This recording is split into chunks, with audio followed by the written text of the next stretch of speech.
AICC അധ്യക്ഷൻ മല്ലികാർജുൻ ഖാർഗെയെ പ്രധാനമന്ത്രി സ്ഥാനാർത്ഥിയായി ഉയർത്തിക്കാട്ടണമെന്ന് ഇന്ത്യ മുന്നണി യോഗത്തിൽ ആവശ്യം. ഈ ആവശ്യത്തെ ആം ആദ്മി പാർട്ടി നേതാവ് അരവിന്ദ് കെജ്രിവാൾ പിന്തുണച്ചു.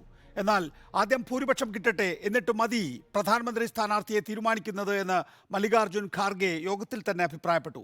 ഇന്ത്യ മുന്നണിയുടെ 4ാമത് യോഗത്തിൽ 28 പാർട്ടികളാണ് പങ്കെടുത്തത്. ജനുവരി 1-ന് മുൻപ് സീറ്റ് വിഭജനം പൂർത്തിയാക്കണമെന്ന ആവശ്യമുയർന്നു. സീറ്റ് വിഭജനത്തിൽ തീരുമാനമെടുക്കാൻ കോൺഗ്രസും 5-അംഗ സമിതിയെ നിയോഗിച്ചിട്ടുണ്ട്. മുതിർന്ന നേതാവ് മോഹൻ പ്രകാശിന്റെ നേതൃത്വത്തിലുള്ള സമിതിയാണ് സീറ്റ് വിഭജനത്തിൽ തീരുമാനമെടുക്കുക. ഖാർഗെയോ നേതാവ്?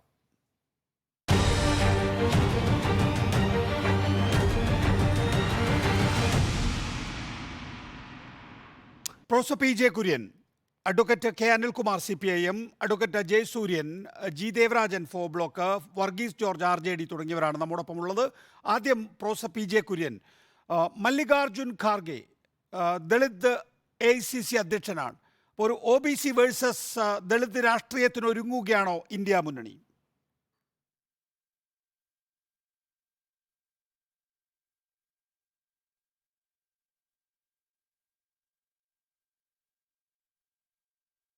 പ്രൊഫസർ പി ജെ കുര്യൻ, കേൾക്കാമോ?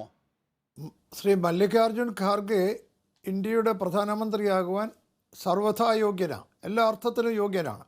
പക്ഷേ അദ്ദേഹം തന്നെ കേൾക്കാം, ഞാൻ മറുപടി പറയാൻ തുടങ്ങി. കേൾക്കുന്നില്ലേ? പറഞ്ഞോളൂ സാർ, കേൾക്കാം. കേൾക്കില്ലേ? ഞാൻ പറയുന്നുണ്ട്. ഹലോ, ഞാൻ പറയുന്നുണ്ട്, കേൾക്കാമോ? അവിടെ കേൾക്കുന്നില്ല. കേൾക്കാമോ? ഓക്കെ. ശ്രീ മല്ലികാർജുൻ ഖാർഗെ ഇന്ത്യയുടെ പ്രധാനമന്ത്രിയാകാൻ സർവഥാ യോഗ്യൻ തന്നെയാണ്. എന്നാൽ അദ്ദേഹം തന്നെ ഈ മുന്നണി യോഗത്തിൽ പറഞ്ഞുവല്ലോ, ഇപ്പോഴത്തെ നമ്മുടെ ലക്ഷ്യമെന്ന് പറയുന്ന ഭൂരിപക്ഷം നേടുക എന്നുള്ളതാണ്. ആര് പ്രധാനമന്ത്രി എന്നുള്ളത് രണ്ടാമത്തെ പ്രശ്നമാണ്. അത് ഭൂരിപക്ഷം നേടിയിട്ട് വേണം തീരുമാനിക്കാൻ എന്നുള്ള വളരെ ജനാധിപത്യപരമായ ശരിയായ നിലപാടാണ് ശ്രീ ഖാർഗെജി എടുത്തിരിക്കുന്നത്. രണ്ടാമത് എനിക്ക് പറയാനുള്ളത്, ശ്രീ ഖാർഗെജിയും പ്രധാനമന്ത്രി സ്ഥാനാർത്ഥിയാകുമ്പോൾ അതിന് അദ്ദേഹം ദളിത് ആണെന്നുള്ളതൊരു അഡീഷണൽ യോഗ്യതയാണ്. എങ്കിലും ദളിത് OBC മത്സരമല്ല, എല്ലാ ജനാധിപത്യ വിശ്വാസികളുടെയും, ഇന്ത്യയിലെ മുഴുവൻ ജനാധിപത്യവാസികളുടെയും പ്രതിനിധി എന്ന നിലയിലാണ് അദ്ദേഹത്തിൻ്റെ പേര് അവിടെ ശ്രീമതി മമതാ ബാനർജി പറയുകയും ഖാർഗെ പിന്തുണയ്ക്കുകയും ചെയ്തിട്ടുള്ളത്. അതിനെ ദളിതുവൽക്കരിക്കേണ്ട ആവശ്യമില്ല എന്നാണ് എൻ്റെ അഭിപ്രായം. എന്തായാലും ആ നിർദ്ദേശം ഏറ്റവും സ്വാഗതാർഹമാണ്. പക്ഷേ തീരുമാനം എടുക്കേണ്ടത് തെരഞ്ഞെടുപ്പിന് ശേഷമാണ്. നമ്മുടെ മുമ്പിൽ ഇപ്പോഴത്തെ പ്രശ്നം തെരഞ്ഞെടുപ്പിൽ ഭൂരിപക്ഷം ലഭിക്കുക എന്നതാണ്. പ്രൊഫസർ പി ജെ കുര്യൻ, ഇപ്പോൾ താങ്കൾ സൂചിപ്പിച്ചതുപോലെ തന്നെ നമുക്കറിയാവുന്നത് മമതാ ബാനർജിയും അരവിന്ദ് കെജ്രിവാളുമാണ് യഥാർത്ഥത്തിൽ കോൺഗ്രസിന്റെ നേതൃത്വത്തെ ആദ്യം തന്നെ എതിർത്തു പോന്നിരുന്നത്. ഈ രണ്ടു പേർക്കും, മമതാ ബാനർജിക്കും ഇപ്പോൾ അരവിന്ദ് കെജ്രിവാളിനും യഥാർത്ഥത്തിൽ തങ്ങൾക്ക് പ്രധാനമന്ത്രിയാകണം എന്നുള്ള ആഗ്രഹമുണ്ടായിരുന്നു. അതിൻ്റെ അടിസ്ഥാനത്തിലാണ് അവർ കോൺഗ്രസ് മുഖ്യകക്ഷിയാകുന്നതിനെ എതിർത്തു പോന്നിരുന്നത്. പക്ഷേ നമുക്കറിയാവുന്നതുപോലെ നിതീഷ് കുമാറാണ് പിന്നീട് കോൺഗ്രസ് ഇല്ലാത്ത ഒരു മുന്നണി അസാധ്യമാണ് എന്നുള്ള ഒരു നില എടുത്തത്. അതിൻ്റെ അടിസ്ഥാനത്തിലാണ് ഇന്ത്യ മുന്നണിയിൽ കോൺഗ്രസിന് ഒരു മുഖ്യ പങ്കാളിത്തം ഉണ്ടായിട്ടുള്ളത്. എൻ്റെ ചോദ്യം സർ, നോക്കൂ, ഒരു യുക്തിയുക്തമായ ഒരു ഐഡിയോളജിക്കൽ പ്ലാറ്റ്ഫോം രൂപപ്പെടുത്തുന്നതിൽ ഇന്ത്യ മുന്നണി എത്ര കണ്ട് മുന്നോട്ട് പോയിട്ടുണ്ട് എന്നുള്ളതാണ്. തീർച്ചയായും ഇപ്പോൾ ജാതി സെൻസസിനെ കുറിച്ചൊക്കെ കോൺഗ്രസ് സംസാരിച്ചു തുടങ്ങിയിരിക്കുന്നു. അങ്ങേക്ക് ഓർമ്മയുണ്ടാകുമല്ലോ, 1980കളുടെ അവസാനത്തിൽ 90കളുടെ തുടക്കത്തിലൊക്കെ തന്നെയും ജാതി സെൻസസ് എന്ന ആശയത്തെ രാജീവ് ഗാന്ധിയുടെ നേതൃത്വത്തിലുള്ള കോൺഗ്രസ് എതിർക്കുകയാണ് ചെയ്തിട്ടുള്ളത്. ഇപ്പോൾ രാഹുൽ ഗാന്ധിയുടെ നേതൃത്വത്തിലുള്ള കോൺഗ്രസ് ജാതി സെൻസസ് വേണമെന്ന ആശയത്തെ മുന്നോട്ട് വയ്ക്കുകയും ചെയ്യുന്നു. എന്നാൽ ആ നിലയിലുള്ള രാഷ്ട്രീയം ഈ കഴിഞ്ഞ 5 സംസ്ഥാനങ്ങളിലെ നിയമസഭാ തെരഞ്ഞെടുപ്പിലും മുന്നോട്ട് കൊണ്ടുപോകാൻ സാധിച്ചിട്ടില്ല. ഉദാഹരണത്തിന് വെൽഫെയർ പ്രോമിസ് ആയാലും ജാതി സംബന്ധമായ മുദ്രാവാക്യങ്ങളായാലും ഒരു പൊളിറ്റിക്കൽ എക്കണോമി എന്ന വിശാല ചോദ്യത്തിലേക്ക് എത്തിക്കുന്നതിന് വേണ്ടി സാധിക്കാത്ത വിധത്തിൽ ഇങ്ങനെ പരസ്പര വിരുദ്ധമായി നിന്നു. യഥാർത്ഥത്തിൽ ആ നിലയിലുള്ളൊരു രാഷ്ട്രീയം മുന്നോട്ട് വെച്ചുകൊണ്ട് മല്ലികാർജുൻ ഖാർഗെ എന്ന മുഖത്തെ മുൻനിർത്തി തെരഞ്ഞെടുപ്പിനെ നേരിടാൻ കോൺഗ്രസ് സജ്ജമാണോ ഇപ്പോൾ?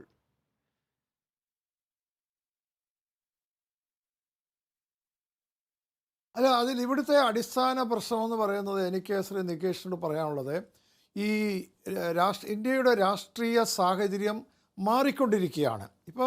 ഇപ്പോൾ നാം കാണുന്നത് എന്താണ്? ഇപ്പോൾ ഈ കഴിഞ്ഞ പാർലമെൻറ്റിൽ ഈ സമ്മേളനത്തിൽ കാണുന്നത് എന്താണ്? ഇന്ന് വരെ ഇന്ത്യ ചരിത്രത്തിലുണ്ടാകാത്ത സംഭവവികാസങ്ങളാണ് കണ്ടുകൊണ്ടിരിക്കുന്നത്. ഭൂരിപക്ഷം പ്രതിപക്ഷ അംഗങ്ങളെയും പുറത്താക്കിയിരിക്കുന്നു. അതിനെന്താ കാരണം?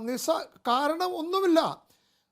പ്രതിപക്ഷ അംഗങ്ങൾ ആവശ്യപ്പെട്ടത് വളരെ ന്യായമായ അവരുടെ അവകാശമാണ്. അതായത് പാർലമെൻറ്റിൽ ഒരു ആക്രമണം ഉണ്ടായാൽ ഇത്തരത്തിലൊരു സുരക്ഷാ വീഴ്ചയല്ല, അതിനപ്പുറത്തൊരു ആക്രമണമാണ് ഉണ്ടായാൽ അതിൻ്റെ വിവരം അറിയാനുള്ള അവകാശം പാർലമെൻറ്റ് അംഗങ്ങൾക്കുണ്ട്. എന്ന് മാത്രമല്ല, അതിനെക്കുറിച്ച് സഭയിൽ പ്രസ്താവന ചെയ്യേണ്ടത് ഭരിക്കുന്ന ഗവൺമെൻറ്റിൻ്റെ കടമയാണ്. പ്രധാനമന്ത്രിയോ അല്ലെങ്കിൽ ആഭ്യന്തരമന്ത്രിയോ വന്ന് പറയേണ്ടത് it is their responsibility, because they are accountable to the parliament. അതുപോലെ ഓരോ മെമ്പറുടെ അവകാശമാണ് അത് അറിയുക, അതിൻ്റെ വസ്തുത അറിയുക എന്നുള്ളത്. ഇവിടെ ഗവൺമെൻറ് ആ അവകാശത്തെ നിഷേധിക്കുന്നു എന്നതിനപ്പുറത്തേക്ക് അംഗങ്ങളെ അക്കാരണത്താൽ പുറത്താക്കിക്കൊണ്ട് നിർണായകമായ ബില്ലുകൾ പാസ്സാക്കുന്നു. എന്താണ് ഇതിൻ്റെ മെസ്സേജ്? അതായത് പാർലമെൻ്ററി ജനാധിപത്യത്തെ അവഗണിച്ചുകൊണ്ട്, ജനാധിപത്യത്തെയും പാർലമെൻറ്റിനെ അവഗണിച്ചുകൊണ്ട് ഞങ്ങൾ ഭരിക്കും എന്നുള്ള ഒരു മെസ്സേജാണ് വാസ്തവത്തിൽ ഇതുവഴി BJP നൽകുന്നതെന്നാണ് ഞാൻ മനസ്സിലാക്കുന്നത്. അത് വലിയ അപകടകരമായ ഒരു രാഷ്ട്രീയ സാഹചര്യത്തിലേക്കാണ് ഇന്ത്യയെ നയിക്കുന്നത്. ജനാധിപത്യത്തിൽ ഭരണകക്ഷി പോലെ തന്നെ പ്രാധാന്യമുള്ളതാണ് പ്രതിപക്ഷം. പ്രതിപക്ഷത്തിന് ആണ് കൂടുതൽ അവസരം വാസ്തവത്തിൽ കൊടുക്കേണ്ടത്. ഞാൻ ഡെപ്യൂട്ടി ചെയർമാനായിരുന്നപ്പോൾ പ്രതിപക്ഷത്തിനായിരുന്നു കൂടുതൽ സമയം നൽകുന്നത്. കാര്യം it is their right, they have to say what they have to say. ആ അവകാശങ്ങളെ നിഷേധിച്ചിരിക്കുക എന്ന് പറഞ്ഞാൽ ജനാധിപത്യ ധ്വംസനമാണ് ഇപ്പോൾ നടക്കുന്നത്. അത്തരം ഒരു സാഹചര്യത്തിൽ ആര് പ്രധാനമന്ത്രിയാണോ അല്ലെ ജാതി സെൻസസ് ഉണ്ടോ എന്നതൊക്കെ അപ്രശസ്തമാകുന്നു എന്നാണ് എനിക്ക് തോന്നുന്നത്. ആ സാഹചര്യത്തിൻ്റെ പ്രാധാന്യം മനസ്സിലാക്കിക്കൊണ്ടാണ് കോൺഗ്രസിനെ എതിർത്തുകൊണ്ടിരുന്ന ശ്രീമതി മമതാ ബാനർജി ഇവിടെ വന്ന് കോൺഗ്രസിൽ നിന്നൊരു മുഖ്യമന്ത്രി ആകട്ടെ എന്ന് പറഞ്ഞത്. ആ സാഹചര്യം കണക്കിലെടുത്ത് തന്നെയാണ് ശ്രീ അരവിന്ദ് കെജ്രിവാൾ അതിനെ പിന്തുണച്ചത്. അപ്പോൾ ഇന്ത്യൻ രാഷ്ട്രീയത്തിൽ വരുന്ന ഈ മാറ്റങ്ങളെ മനസ്സിലാക്കി അതനുസരിച്ച് പ്രതികരിക്കാൻ ഇന്ത്യ മുന്നണിയിലെ കക്ഷികൾ തയ്യാറാക്കുന്നത് നല്ല ലക്ഷണമായിട്ടാണ് ഞാൻ കാണുന്നത്. അത്തരം ആ നല്ല നിർദ്ദേശങ്ങളെ, ആ നല്ല സമീപനങ്ങളെ കോൺഗ്രസും അതുപോലെ ക്രിയാത്മകമായി തന്നെ പ്രതികരിക്കും. അതുകൊണ്ടാണ് ഖാർഗെജി പറഞ്ഞത് പ്രധാനമന്ത്രി ആരെന്നുള്ളതല്ല പ്രശ്നം, നമുക്ക് തെരഞ്ഞെടുപ്പിൽ ഇപ്പോൾ ജയിക്കാം, ജനാധിപത്യ ധ്വംസനം നടത്തുന്ന BJPയെ പുറത്താക്കുക എന്നതാണ് പ്രധാന ലക്ഷ്യം എന്ന് ഖാർഗെജി പറഞ്ഞത് അതുകൊണ്ടാണ്. ദയവായി തുടരുക സാർ. BJPയുടെ അഡ്വക്കേറ്റ് ജയസൂര്യൻ കൂടി നമ്മോടൊപ്പം നിൽക്കുന്നു. അഡ്വക്കേറ്റ് ജയസൂര്യൻ, നോക്കൂ, ഇന്ത്യ മുന്നണി ആദ്യം രാഹുൽ ഗാന്ധിയുടെ ഭാരത് ജോഡോ യാത്ര, പിന്നീട് കോൺഗ്രസിൻ്റെ ശക്തി മാത്രം പോരാ രാജ്യം ജയിക്കാൻ എന്നത് കണ്ടുകൊണ്ടാണ് ഇന്ത്യ മുന്നണിയിൽ വലിയ നിലയിൽ കോൺഗ്രസ് ആരിച്ചു പോകുന്നത്, അതിൻ്റെ ഭാഗഭാക്കായത്. ആ ഘട്ടത്തിലൊക്കെ തന്നെയും ഉള്ള ഏറ്റവും പ്രധാനപ്പെട്ട ടെൻഷൻ എന്ന് പറയുന്നത് മമതയും കെജ്രിവാളും കോൺഗ്രസ് മുഖ്യശക്തിയായി വരുന്നതിനെ എതിർത്തിരുന്നു എന്നുള്ളതാണ്. ഇന്നിപ്പോൾ കോൺഗ്രസ് ഞങ്ങളാണ് പ്രധാനമന്ത്രി ആകേണ്ടത് എന്ന് പറയുന്നതിന് മുമ്പ് തന്നെ അരവിന്ദ് കെജ്രിവാളും മല്ലികാർജുൻ ഖാർഗെ എന്ന AICC അധ്യക്ഷനെ പ്രധാനമന്ത്രി സ്ഥാനാർത്ഥി ഒരു വലിയ കടമ്പ ചാടിക്കടന്നിരിക്കുന്നു ഇന്ത്യ മുന്നണി എന്നല്ലേ കാണേണ്ടത്?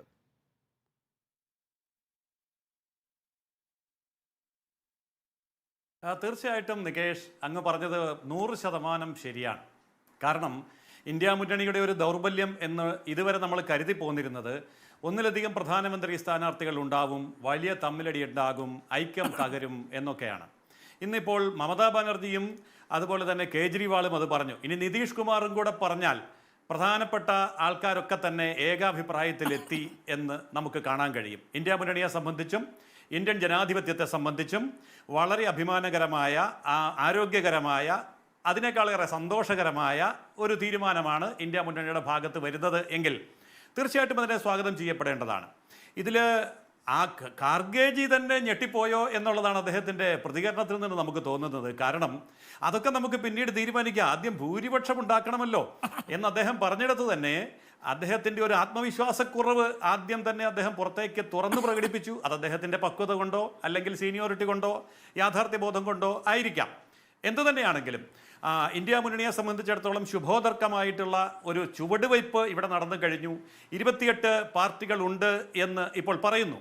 ഏതായാലും ഇലക്ഷൻ വരുമ്പോഴത്തേക്കും ഈ 28 പാർട്ടികളെയും ഒരുമിപ്പിച്ച് നിർത്തിക്കൊണ്ട് ഒരു പ്രധാനമന്ത്രി സ്ഥാനാർത്ഥി എന്നുള്ള നിലയിൽ ഖാർഗേജിയെ മുന്നോട്ട് വെക്കാൻ കഴിഞ്ഞാൽ കോൺഗ്രസിൻ്റെ ഭാഗമാണ്, സീനിയർ നേതാവാണ്. ഇപ്പോൾ പറഞ്ഞതുപോലുള്ള വിശേഷണങ്ങളൊന്നും ഇല്ലെങ്കിൽ പോലും ഒരു പൊതു സ്ഥാനാർത്ഥി, മോദിജിക്കെതിരായി ഖാർഗേജി എന്നുള്ളൊരു പൊതു സ്ഥാനാർത്ഥി വരിക എന്നൊക്കെ പറഞ്ഞാൽ വളരെ സന്തോഷമുള്ള കാര്യമാണ്. ആരോഗ്യകരമായിട്ടുള്ള ഒരു ജനാധിപത്യ ക്രമത്തിനും അതുപോലെ തന്നെ ഇന്ത്യ മുഴുവൻ നിറഞ്ഞു നിൽക്കുന്ന പ്രതിപക്ഷത്തെ സംയോജിപ്പിച്ചുകൊണ്ട് ഒന്നിച്ചു പോകാൻ കഴിയുന്ന ഒരു നല്ല ഒരു ലക്ഷണമാണ് കാണുന്നത്. പക്ഷെ ഞാൻ ഒരു സംശയം, എനിക്കൊരു ആശങ്ക തോന്നുന്നത്, ഇപ്പൊ ഖാർഗേജിയെ പാർലമെന്റിൽ പിന്തുണച്ച് പ്രധാനമന്ത്രിയാക്കണമെങ്കിൽ കേരളത്തിൽ നിന്ന് എത്ര സീറ്റ് CPM കൊടുക്കണം എന്ന് ചോദിച്ചാൽ CPM-ഉം ധർമ്മസങ്കടത്തിലാവും, കോൺഗ്രസും ധർമ്മസങ്കടത്തിലാവും. കാരണം എത്ര കോൺഗ്രസ്സുകാരെ തോപ്പിച്ച് എത്ര CPM ജയിക്കണം, എന്നാലല്ലേ CPM-ന് കോൺഗ്രസിനെ പിന്തുണയ്ക്കത്തുള്ളൂ. അതുകൊണ്ട് ഈ ഒരു നല്ല സാഹചര്യത്തിൽ, ഇത്രയും ഐക്യമുണ്ടായ സാഹചര്യത്തിൽ CPM-ഉം കൂടി നിലപാട് വ്യക്തമാക്കിയിട്ട് കേരളത്തിൽ ഇന്ത്യ മുന്നണി മതി, LDF-ഉം UDF-ഉം വേണ്ട എന്നൊരു നിലപാടെടുക്കുന്നത് വളരെ നല്ലതാണ്. കാരണം എന്താണെന്നറിയാമോ, കഴിഞ്ഞ തവണ 2 അക്കം തികച്ച് കോൺഗ്രസ് MP-മാരെ കൊടുത്ത ഒരേ ഒരു സംസ്ഥാനം കേരളമാണ്. ഇന്ത്യയിൽ ഏറ്റവും കൂടുതൽ കോൺഗ്രസ് MP-മാരുള്ള സംസ്ഥാനം കേരളമാണ്. അവിടെ കോൺഗ്രസ് ദുർബലമാകാതിരിക്കാൻ വേണ്ടി LDF-ഉം UDF-ഉം മാറ്റി വെച്ചിട്ട് ഇന്ത്യ കേരളത്തിൽ വളരെ പ്രധാനപ്പെട്ട മറ്റു ചില സംസ്ഥാനങ്ങളും ഏതാണ്ട് സമാനമായ നിലപാടിലേക്കായിരിക്കും പോവുക. ജി ദേവരാജൻ, താങ്കൾ യോഗത്തിലുണ്ടായിരുന്നു ഇന്ന്. നോക്കൂ, മമതയാണ് ആദ്യം ആവശ്യപ്പെട്ടത് ഖാർഗെ പ്രധാനമന്ത്രി സ്ഥാനാർത്ഥിയാകട്ടെ എന്ന്. അതിനോട് ഡൽഹി മുഖ്യമന്ത്രി കെജ്രിവാൾ പിന്തുണച്ചു എന്നാണ് വൈക്കോ പറഞ്ഞത്, അല്ലേ? അതന്നെയാണ് സംഭവിച്ചത്. അതെ. അതായത് ഇന്നത്തെ മീറ്റിംഗില് പ്രധാനമായിട്ടുള്ള വിഷയം ആരെ പ്രധാനമന്ത്രി സ്ഥാനാർത്ഥിയാക്കി ഉയർത്തി കാണിക്കുക എന്നുള്ളതായിരുന്നില്ല. മറിച്ച് സീറ്റ് വിഭജനത്തെ സംബന്ധിച്ചുള്ള ചർച്ചകൾ, അതുപോലെ BJP-യെ നേരിടുന്നതിനാവശ്യമായിട്ടുള്ള തെരഞ്ഞെടുപ്പ് തന്ത്രങ്ങൾ ആവിഷ്കരിക്കുക, എല്ലാവരെയും ഒരുമിച്ച് നിർത്തിക്കൊണ്ടു പോകുന്നതിന് വേണ്ടുന്ന മാർഗനിർദ്ദേശങ്ങൾ ഉണ്ടാക്കുക. അതുപോലെ തന്നെ ഇന്നിപ്പോൾ ഇന്ത്യൻ പാർലമെന്റിൽ 151 MP-മാരെ സസ്പെൻഡ് ചെയ്ത് ജനാധിപത്യത്തെ പൂർണ്ണമായും ഇല്ലാതാക്കുന്ന തരത്തിൽ പാർലമെന്റ് തന്നെ ഭരണകക്ഷിയുടെ കൈപ്പിടിയിൽ ഒതുക്കുന്ന ഒരു വസ്തുത നിലനിൽക്കുന്നു. അതിനെതിരായിട്ടുള്ള ഈ രാജ്യത്തെ ജനാധിപത്യ പാർട്ടികളുടെ പ്രതിഷേധം പ്രകടിപ്പിക്കുക. അതുപോലെ ഈ കഴിഞ്ഞ കുറെ ദിവസങ്ങളായി നമ്മുടെ രാജ്യത്ത് കേട്ടുകൊണ്ടിരിക്കുന്ന തെരഞ്ഞെടുപ്പ് വോട്ടിംഗ് മെഷീനെ സംബന്ധിച്ചിടത്തോളമുള്ള സംശയത്തിൽ തെരഞ്ഞെടുപ്പിലെ പ്രധാനപ്പെട്ട സ്റ്റേക്ക് ഹോൾഡേഴ്സായ രാഷ്ട്രീയ പാർട്ടികളുടെ അഭിപ്രായം എന്തായിരിക്കണം എന്നതിനെ സംബന്ധിച്ച് ഒരു പൊതു സമീപം നാം സ്വീകരിക്കുക തുടങ്ങിയവയായിരുന്നു വിഷയങ്ങൾ. അത്തരത്തിലുള്ള ചർച്ചകളൊക്കെ ഏതാണ്ട് ഒരു പരിസമാപ്തിയിലേക്ക് എത്തുന്ന ഘട്ടത്തിലാണ് ബംഗാൾ മുഖ്യമന്ത്രി ശ്രീമതി മമതാ ബാനർജി നമുക്ക് ഏതായാലും ഈ മുന്നണിയെ മുന്നോട്ട് കൊണ്ടുപോകുന്നതിന് കൺവീനർ എന്ന നിലയിലോ ചെയർമാൻ എന്ന നിലയിലോ ഒരു പ്രധാനമന്ത്രി സ്ഥാനാർത്ഥി എന്ന നിലയിലോ നമ്മുടെ കോൺഗ്രസിന്റെ പ്രസിഡന്റ് ശ്രീ മല്ലികാർജുൻ ഖാർഗെ ഉയർത്തി കാണിക്കുന്നത് നന്നായിരിക്കും എന്നൊരു അഭിപ്രായം മുന്നോട്ട് വയ്ക്കുന്നത്. അതൊരു കാഷ്വലായ ഒരു അഭിപ്രായമായിട്ടാണ് ശ്രീമതി മമതാ ബാനർജി മുന്നോട്ട് വെച്ചത്. ഉടനെ തന്നെ ശ്രീ അരവിന്ദ് കെജ്രിവാൾ അത് നല്ലൊരു അഭിപ്രായമാണ് എന്ന് പറയുകയും മറ്റു ചർച്ചകളിലേക്ക് പോകാതിരിക്കുന്നതിന് മുമ്പ് തന്നെ ശ്രീ ഖാർഗെ ഇതിൽ ഇടപെട്ടിട്ട് ഇതിപ്പോ ചർച്ച ചെയ്യേണ്ട ഒരു വിഷയമല്ല, കാരണം നമ്മളെ സംബന്ധിച്ചിടത്തോളം നമ്മളൊരു പൊതു സ്ട്രാറ്റജി ഉണ്ടാക്കുക, ആ സ്ട്രാറ്റജി വെച്ചുകൊണ്ട് തെരഞ്ഞെടുപ്പ് ജയിക്കുക, അതിനുശേഷമായിരിക്കണം ഇത്തരം ചർച്ചകൾക്ക് നമ്മൾ മുതിരേണ്ടുന്നത് എന്ന രീതിയിൽ ആ ചർച്ച അവിടെ അവസാനിപ്പിക്കുകയും, മാത്രവുമല്ല ഒരു ദളിത് ഐഡന്റിറ്റി വെച്ചുകൊണ്ടുള്ള ഒരു രാഷ്ട്രീയ നേട്ടത്തിന് ഞാൻ ഒരിക്കലും ശ്രമിച്ചിട്ടുള്ള ഒരാളല്ല. ഞാനൊരു എളിയ കോൺഗ്രസ് പ്രവർത്തകനാണ്. അതുകൊണ്ട് തന്നെ ഞാൻ ഇത്തരം കാര്യങ്ങളിൽ ഒരിക്കലും ഇത് വെച്ചുകൊണ്ടുള്ള ആവശ്യങ്ങൾ ഉന്നയിച്ച് രാഷ്ട്രീയ പ്രവർത്തനം നടത്തിയിട്ടില്ല.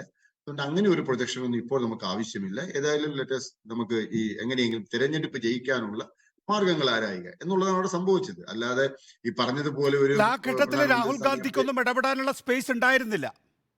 അല്ല, അത് കോൺഗ്രസിന്റെ പ്രസിഡന്റ് തന്നെ നേരിട്ട് ഇടപെട്ട് സംസാരിച്ചു കഴിഞ്ഞാൽ പിന്നെ കോൺഗ്രസിനകത്ത് മറ്റുള്ളവർ ഇടപെടേണ്ട കാര്യം വരുന്നില്ല. അദ്ദേഹം തന്നെ ആ ചർച്ച അവിടെ സ്റ്റോപ്പ് ചെയ്യുകയാണ് ചെയ്തത്. കാരണം അങ്ങനെ ഒരു ചർച്ച ഇപ്പൊ നടത്തേണ്ട കാര്യമില്ല എന്നുള്ളതാണ്. അത് ആത്മവിശ്വാസത്തിന്റെ കുറവൊന്നുമില്ല. ശ്രീ ജയസൂര്യൻ പറഞ്ഞ പോലെ അങ്ങനെയല്ല അവിടെ വന്നത്. കാരണം അത് ചർച്ച ചെയ്യപ്പെടേണ്ടുന്ന സമയമായില്ല, അത് ചർച്ച ചെയ്യപ്പെടേണ്ടുന്ന വേദിയുമല്ല, കാരണം അതൊരു അജണ്ടയിലുള്ള വിഷയവുമായിരുന്നില്ല. മറിച്ച് മറ്റു ഒരുപാട് അജണ്ടകൾ വേറെ ഉണ്ട്. കാരണം പ്രാദേശികമായി തന്നെ ഉള്ള പാർട്ടികൾക്ക് എങ്ങനെയാണ് പാർട്ടികളെ അക്കോമഡേറ്റ് ചെയ്യാൻ കഴിയുക, കോൺഗ്രസിന് മുൻതൂക്കമുള്ള സംസ്ഥാനങ്ങളിൽ കോൺഗ്രസ് എങ്ങനെയാണ് ഇന്ത്യ മുന്നണിയിലെ ഘടകകക്ഷികളെ അക്കോമഡേറ്റ് ചെയ്യുക തുടങ്ങിയിട്ടുള്ള കാര്യങ്ങളെ സംബന്ധിച്ച് ഒരു പൊതുവായ മാർഗനിർദ്ദേശങ്ങൾ ആവശ്യമാണല്ലോ. നമുക്ക് സീറ്റ് വിഭജനം ജനുവരി 1 മുമ്പ് പൂർത്തിയാക്കണമെന്ന ആഗ്രഹം ചില രാഷ്ട്രീയ പാർട്ടികൾ യോഗത്തിന് ശേഷം പ്രകടിപ്പിക്കുകയുണ്ടായി. ഈ ജനുവരി 1 എന്നുള്ളത് വലിയ വെല്ലുവിളിയായിരിക്കാം. പക്ഷേ സീറ്റ് വിഭജനം സംബന്ധിച്ച് ഇന്നിപ്പോൾ ഖാർഗെ തന്നെ പറയുകയുണ്ടായി, പലയിടങ്ങളിലും സീറ്റ് വിഭജനം കീറാമുട്ടി തന്നെയായിരിക്കും, അവിടെ നേതൃത്വം ഇടപെടുമെന്ന്. എങ്ങനെയാണ് സീറ്റ് വിഭജനം തീരുമാനിച്ചിരിക്കുന്നത്? ഇപ്പോൾ ഏതാണ്ടൊരു 4 മാസം കോൺഗ്രസ് കളഞ്ഞു. അല്ല, സീറ്റ് വിഭജനത്തിന് ഡെഡ് ലൈൻ ഒന്നും നിശ്ചയിച്ചില്ല ഇന്നത്തെ യോഗം. സീറ്റ് വിഭജനത്തെ സംബന്ധിച്ച് ചില പാർട്ടികൾ ഈ മാസം 31 മുമ്പ് അതൊരു ധാരണയായാൽ നന്നായിരിക്കും. ചില പാർട്ടികൾ ജനുവരി 15 മുമ്പെങ്കിലും നമുക്കിത് പൂർത്തിയാക്കാൻ കഴിഞ്ഞെങ്കിൽ മാത്രമേ ഏതേത് പാർട്ടികൾക്ക് ഏതേത് സീറ്റുകൾ കിട്ടുന്നു എന്നതിനനുസരിച്ച് അവർക്ക് അതിന്റെ പ്രിപ്പറേഷൻസ് ആരംഭിക്കാൻ കഴിയൂ. അതുകൊണ്ട് അത്തരത്തിൽ എത്രയും പെട്ടെന്ന് ആസ് ഏർലി ആസ് പോസിബിൾ നമ്മൾ സാധാരണ പറയുന്നത് പോലെ എത്രയും പെട്ടെന്ന് തന്നെ ഇത്തരം കാര്യങ്ങൾ പൂർത്തിയാക്കണമെന്നുള്ള പൊതു നിർദ്ദേശമാണ് വന്നത്. അതിൽ വന്നിട്ടുള്ളൊരു പ്രധാനപ്പെട്ട ഒരു നിർദ്ദേശമായി എല്ലാ പാർട്ടികൾക്കും നൽകിയിട്ടുള്ളത് അതാണ് പ്രധാനം. രാജസ്ഥാൻ, മധ്യപ്രദേശ്, ഛത്തീസ്ഗഡ്, ഗുജറാത്ത്, കർണാടക തുടങ്ങിയിട്ടുള്ള കോൺഗ്രസിന് മുൻതൂക്കമുള്ള സംസ്ഥാനങ്ങൾ, അഥവാ കോൺഗ്രസ് മേജർ രാഷ്ട്രീയ പാർട്ടി ആയിട്ടുള്ള സംസ്ഥാനങ്ങളിൽ കോൺഗ്രസ് മുൻകൈ എടുത്തു വേണം ഇക്കാര്യത്തിൽ മറ്റ് ഘടകകക്ഷികളെ ഉൾക്കൊള്ളേണ്ടത്, പരമാവധി അക്കോമഡേറ്റ് ചെയ്യേണ്ടത്. അതുപോലെ പ്രാദേശിക പാർട്ടികൾക്ക് സ്വാധീനമുള്ള സംസ്ഥാനങ്ങൾ, ഇപ്പൊ തമിഴ്നാട്, അതുപോലെ തന്നെ ഡൽഹി, പഞ്ചാബ്, ഉത്തർപ്രദേശ്, ബീഹാർ ഇങ്ങനെയുള്ള സംസ്ഥാനങ്ങളിൽ അവിടുത്തെ പ്രധാനപ്പെട്ട രാഷ്ട്രീയ പാർട്ടികൾ ആരാണോ അവരാണ് മുൻകൈ എടുത്തിട്ട് മറ്റുള്ളവരെ അക്കോമഡേറ്റ് ചെയ്യാനുള്ള ഒരു സംവിധാനം ഉണ്ടാക്കേണ്ടത്. അത് പരമാവധി വിട്ടുവീഴ്ചകൾക്ക് തയ്യാറായിക്കൊണ്ട് എല്ലാവരും അക്കോമഡേറ്റ് ചെയ്യണമെന്നുള്ള പൊതു നിർദ്ദേശം. കാരണം ഇത് ഇന്ത്യ മുന്നണിയിലുള്ള പല ഘടകകക്ഷികൾക്കും ഒരു പാൻ ഇന്ത്യ ക്ലെയിം ഒന്നുമില്ല. പലരും അതാത് സംസ്ഥാനങ്ങളിൽ അല്ലെങ്കിൽ തൊട്ടടുത്ത സംസ്ഥാനങ്ങളിൽ കൂടി മാത്രം പ്രവർത്തിക്കുന്ന രാഷ്ട്രീയ പാർട്ടികളാണ്. അതുകൊണ്ട് അതൊന്നും ഒരു വലിയ ഈറാമുട്ടിയായി ഡൽഹിയിലേക്ക് കൊണ്ടുവരേണ്ട കാര്യമില്ല. എന്നാൽ അതേസമയം ഉത്തർപ്രദേശ്, മഹാരാഷ്ട്ര തുടങ്ങിയിട്ടുള്ള സംസ്ഥാനങ്ങളിൽ ഡൽഹിയിൽ ഇടപെടൽ ആവശ്യമായിട്ട് വരും. അത് അങ്ങനെ തന്നെ അവിടെ അവതരിപ്പിക്കുകയും ചെയ്യുന്നു. ഈ പറഞ്ഞ ഡൽഹിയിൽ വെച്ചിട്ട് ഉത്തർപ്രദേശിന്റെ കാര്യം ആലോചിക്കാം. ശ്രീ ശരത് പവാർ തന്നെ പറഞ്ഞു, ഉദ്ധവ് താക്കറെയും പറഞ്ഞു, മഹാരാഷ്ട്രയിലെ കാര്യം വേണമെങ്കിൽ നമുക്ക് 3-4 പാർട്ടികളാണ്, അവിടെ മഹാവികാസ് അഗാഡി ഉണ്ട്, അവിടെ അവർക്ക് ഡൽഹിയിൽ വേണമെങ്കിൽ നമുക്ക് ഏത് നിമിഷം വേണമെങ്കിൽ നാളെ തന്നെ നമുക്ക് ചർച്ച ചെയ്യാവുന്നതേ ഉള്ളൂ എന്ന രീതിയിൽ അവതരിപ്പിക്കപ്പെട്ടിട്ടുണ്ട്. അതുകൊണ്ട് ഒരു വലിയ കീറാമുട്ടിയായി ഇത് മാറില്ല. കാരണം പല സംസ്ഥാനങ്ങളിലും ആൾറെഡി ഇത്തരത്തിലുള്ള ചില സംവിധാനങ്ങളുണ്ട്. ഉദാഹരണത്തിന് തമിഴ്നാട് ആൾറെഡി ഒരു സംവിധാനമുള്ള ഒരു സംസ്ഥാനം. തീർച്ചയായും ദേവരാജൻ, അഡ്വക്കേറ്റ് അനിൽകുമാർ, ബംഗാളിന്റെ കാര്യത്തിനകത്ത്, ഡൽഹിയുടെ കാര്യത്തിനകത്ത്, പഞ്ചാബിന്റെ കാര്യത്തിനകത്ത്, കേരളത്തിന്റെ കാര്യത്തിലൊക്കെ തന്നെ ആയിരിക്കാം ഒരുപക്ഷെ ഈ പറയുന്ന ഒരു തീർപ്പിലേക്ക് എത്താൻ ഏറെ സമയം വേണ്ടിവരിക, അല്ലെങ്കിൽ നടക്കാതെ പോവുക. ഉദാഹരണത്തിന് ബംഗാളിൻ്റെ കാര്യത്തിൽ കഴിഞ്ഞ ദിവസം ഡൽഹിയിലേക്ക് തിരിക്കുന്നതിന് മുമ്പ് മമതാ ബാനർജിയോട് ഇടതുപക്ഷവുമായി സഹകരണത്തിന് തയ്യാറാണോ എന്ന ചോദ്യത്തിന് ഞാൻ എന്തിനും തയ്യാറാണ് എന്ന മറുപടിയാണ് അവർ മുന്നോട്ട് വെച്ചിട്ടുള്ളത്. ഇടതുപക്ഷത്തെ സംബന്ധിച്ചിടത്തോളം പക്ഷേ തൃണമൂലുമായി സഖ്യത്തിലാവുക ഏതാണ്ട് അസാധ്യമായ കാര്യമാണ് എന്ന് നിങ്ങൾ തന്നെ പല ഘട്ടങ്ങളിൽ വ്യക്തമാക്കിയിട്ടുണ്ട്. കേരളത്തിൽ അങ്ങനെ ഒരു ആവശ്യമില്ല എന്നുള്ള നിലപാടും എടുത്തിട്ടുണ്ട് എന്നുള്ളതാണ്. ഇപ്പോൾ ഇന്ത്യ മുന്നണിയിൽ CPM-ൻ്റെ റോള്, പ്രത്യേകിച്ച് ഈ സീറ്റ് വിഭജനത്തിൽ, ഈ CPM വളരെ ദുർബലമായി ഇരിക്കുന്ന പ്രദേശങ്ങളിൽ ഒരു സീറ്റ് കിട്ടുമോ എന്നതിനപ്പുറത്തുണ്ടോ അഡ്വക്കേറ്റ് അനിൽകുമാർ?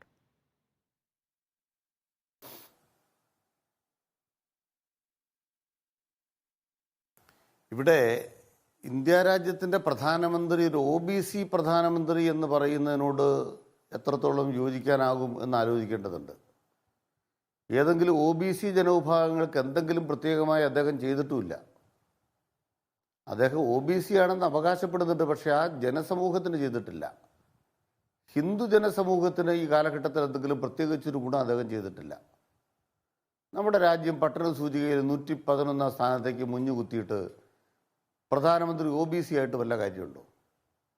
അതുകൊണ്ട് യഥാർത്ഥത്തിൽ നരേന്ദ്രമോദി എന്ന് പറയുന്നത് അദാനിയുടെ പ്രതിനിധിയാണ്. അദാനിയുടെ പാതുക പൂജ നടത്തി ഭരണം നടത്തിക്കൊണ്ടിരിക്കുന്ന, കോർപ്പറേറ്റുകളുടെ പാതുക പൂജ നടത്തി ഭരണം നടത്തിക്കൊണ്ടിരിക്കുന്ന ഒരു സംവിധാനത്തിലാണ് ഇന്ത്യ രാജ്യത്തെ BJP ഭരണം പൊയ്ക്കൊണ്ടിരിക്കുന്നത്. അവർക്ക് ആഗ്രഹമുണ്ട് വ്യക്തിപരമായി മറ്റൊരു വ്യക്തിയെ പ്രധാനമന്ത്രി സ്ഥാനാർത്ഥിയാക്കി കിട്ടിയാൽ അതിൻ്റെ അകത്തെ വിജയപരാജയങ്ങളിൽ ആ വ്യക്തിപരമായ കേന്ദ്രീകരണത്തിലേക്ക് പോകാം. അത്തരമൊരു നിർദ്ദേശമാണ് ഇന്ന് ഉന്നയിക്കപ്പെട്ടതെന്നാണ് ഞാൻ മനസ്സിലാക്കുന്നത്. അത് അസ്വീകാര്യമാണ് എന്ന് ഖാർഗെ തന്നെ വ്യക്തമാക്കിയതോടുകൂടി അത് അവസാനിക്കുകയും ചെയ്തു. മാത്രമല്ല 10 കൊല്ലക്കാലം ഇന്ത്യ രാജ്യത്തിൻ്റെ പ്രധാനമന്ത്രിയായ മൻമോഹൻ സിംഗ് ഒരു കാലഘട്ടത്തിലും ഒരു പ്രധാനമന്ത്രി സ്ഥാനാർത്ഥിയായിട്ട് ഉയർത്തിക്കാട്ടപ്പെട്ട ആളല്ല. നരസിംഹറാവു ഏതെങ്കിലും കാലഘട്ടത്തിൽ ഒരു പ്രധാനമന്ത്രി സ്ഥാനാർത്ഥിയോട് ഉയർത്തിക്കാട്ടപ്പെട്ട ആളല്ല. അപ്പോൾ പ്രധാനമന്ത്രിയായ ആളെ ഉയർത്തിക്കാട്ടുക, അതിനുശേഷം മത്സരം ജയിക്കുക, ഇതൊന്നും നമ്മുടെ രാജ്യത്തിന് അത്ര പരിചിതമായ കാര്യങ്ങളല്ല. ഇടയ്ക്ക് ചില സന്ദർഭങ്ങളിൽ ഉണ്ടായിട്ടുമുണ്ട്. പക്ഷെ നരേന്ദ്രമോദിയാണ് ഇപ്പൊ തന്നെ 2014 2019 3 മുഖ്യമന്ത്രിമാർ വന്ന ഒരാൾ പോലെയും ഒരു മുഖ്യമന്ത്രിയായിട്ട്, അതെ അത് ശരിയാണ്. ആ നരേന്ദ്രമോദിയെ തന്നെ ഒരു ഒരു ഒരു വ്യക്തിത്വത്തെ വളർത്തിയെടുക്കുന്നതിന് വേണ്ടി എത്ര കോടി രൂപ ചെലവഴിച്ചു. ആ ചെലവഴിക്കപ്പെട്ട കോർപ്പറേറ്റ് വൽക്കരണത്തിൻ്റെ ഭാഗമായി ചെലവഴിക്കപ്പെട്ട കോടികളുടെ തുടർച്ചയായി ഒരു ബിംബനിർമ്മിതി നടന്നു. അത്തരമൊരു ബിംബനിർമ്മിതിയുടെ ഭാഗമായിട്ട് OBC എന്ന് പറയുന്നേ ഉള്ളൂ. മറുഭാഗത്ത് ആ വിഭാഗത്തിലെ ജനങ്ങളാകെ ദുരിതത്തിലാണ്.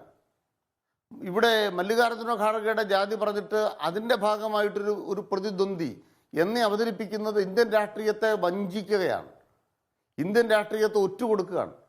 ഇന്നത്തെ മൂർത്തമായ രാഷ്ട്രീയ സാഹചര്യങ്ങളെ നിരാകരിക്കുന്ന നിലപാടാണ് വ്യക്തിപരമായ ദ്വന്ദ്വയുദ്ധമായി തെരഞ്ഞെടുപ്പിനെ പരിമിതപ്പെടുന്നത്. BJP അത് ആഗ്രഹിക്കുന്നുണ്ട്. മോദി വേഴ്സസ് രാഹുൽ ഞാൻ ചോദിച്ച ചോദ്യത്തിന് മറുപടി ആഗ്രഹം. ഈ സീറ്റ് വിഭജനം 1-ാം തീയതി അല്ലെങ്കിൽ 15-ാം തീയതി പൂർത്തിയാക്കണമെന്ന് പറയുമ്പോൾ CPM-ന് അതിൽ റോളുണ്ടോ?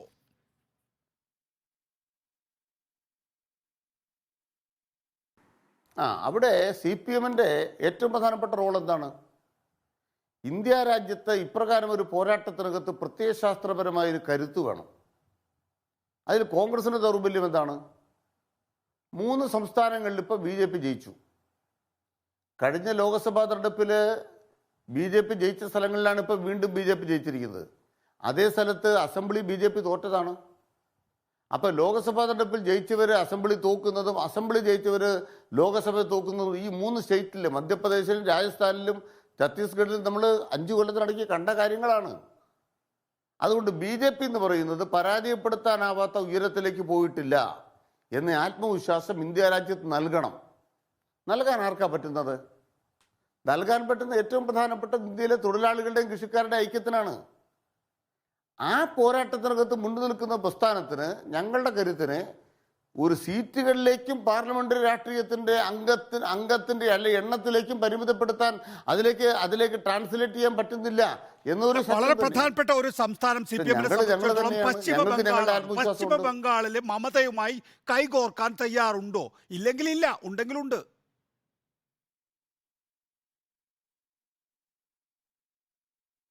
അവിടെ വ്യക്തമാക്കപ്പെടുന്ന കാര്യം എന്താണ്?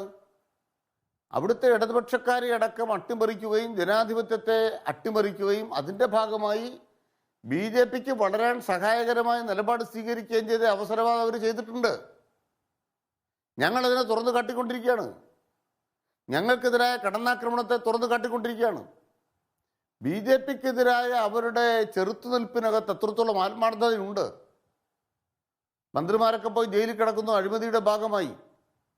അങ്ങനെ ഗതിയില്ലാതെ വരുമ്പോൾ എന്നാൽ നിങ്ങളോട് എൻ്റെ കൂടെ നിന്നോ എന്ന് പറയുന്ന സൗജന്യങ്ങളൊന്നും നമ്മുടെ രാജ്യത്തിന്റെ രാഷ്ട്രീയത്തിലെ വർത്തമാനകാല യാഥാർത്ഥ്യമായിട്ട് പൊരുത്തപ്പെടുന്നതല്ലോ. ശരി, അപ്പോൾ പിന്നെ ഒന്നാമത്തെ കാര്യം സംസ്ഥാനങ്ങളിലാണ് ധാരണ വരേണ്ടത്. ഡോക്ടർ വർഗീസ് ജോർജ് നോക്കൂ, ഏറ്റവും പ്രധാനം ഹിന്ദി ഒരു വാക്കൂടെ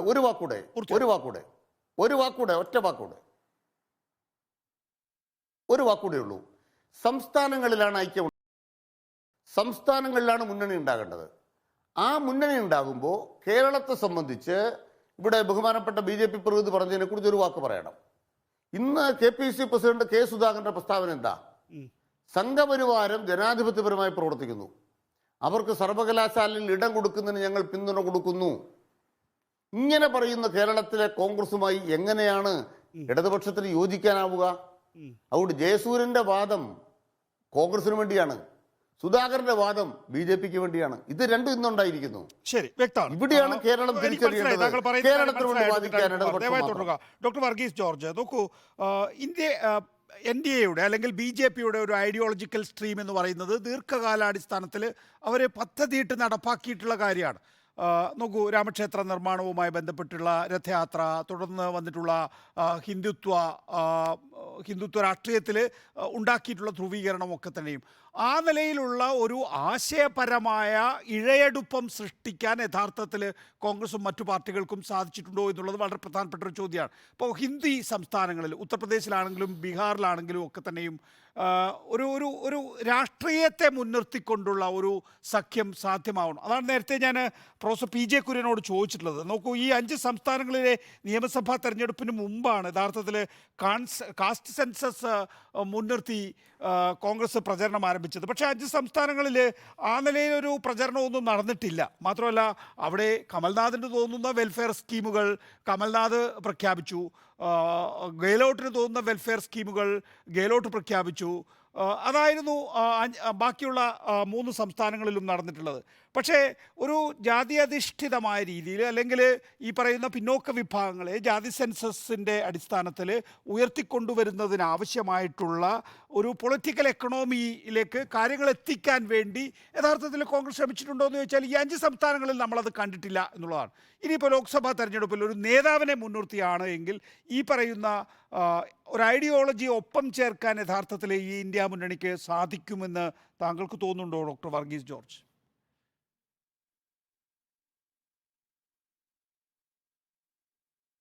നികേഷ്, വാസ്തവത്തിൽ ഈ ചോദ്യവുമായിട്ട് ബന്ധപ്പെട്ട് എനിക്ക് ഇങ്ങനെയാണ് പ്രതികരിക്കാനുള്ളത്. വാസ്തവത്തിൽ ഇന്ന് മമതാ ബാനർജിയും അതുപോലെ തന്നെ കേജ്രിവാളിൻ്റെ പിന്തുണയോടുകൂടി നടത്തിയ പ്രസ്താവന ഒരു മാസ്റ്റർ സ്ട്രോക്ക് തന്നെയാണ്.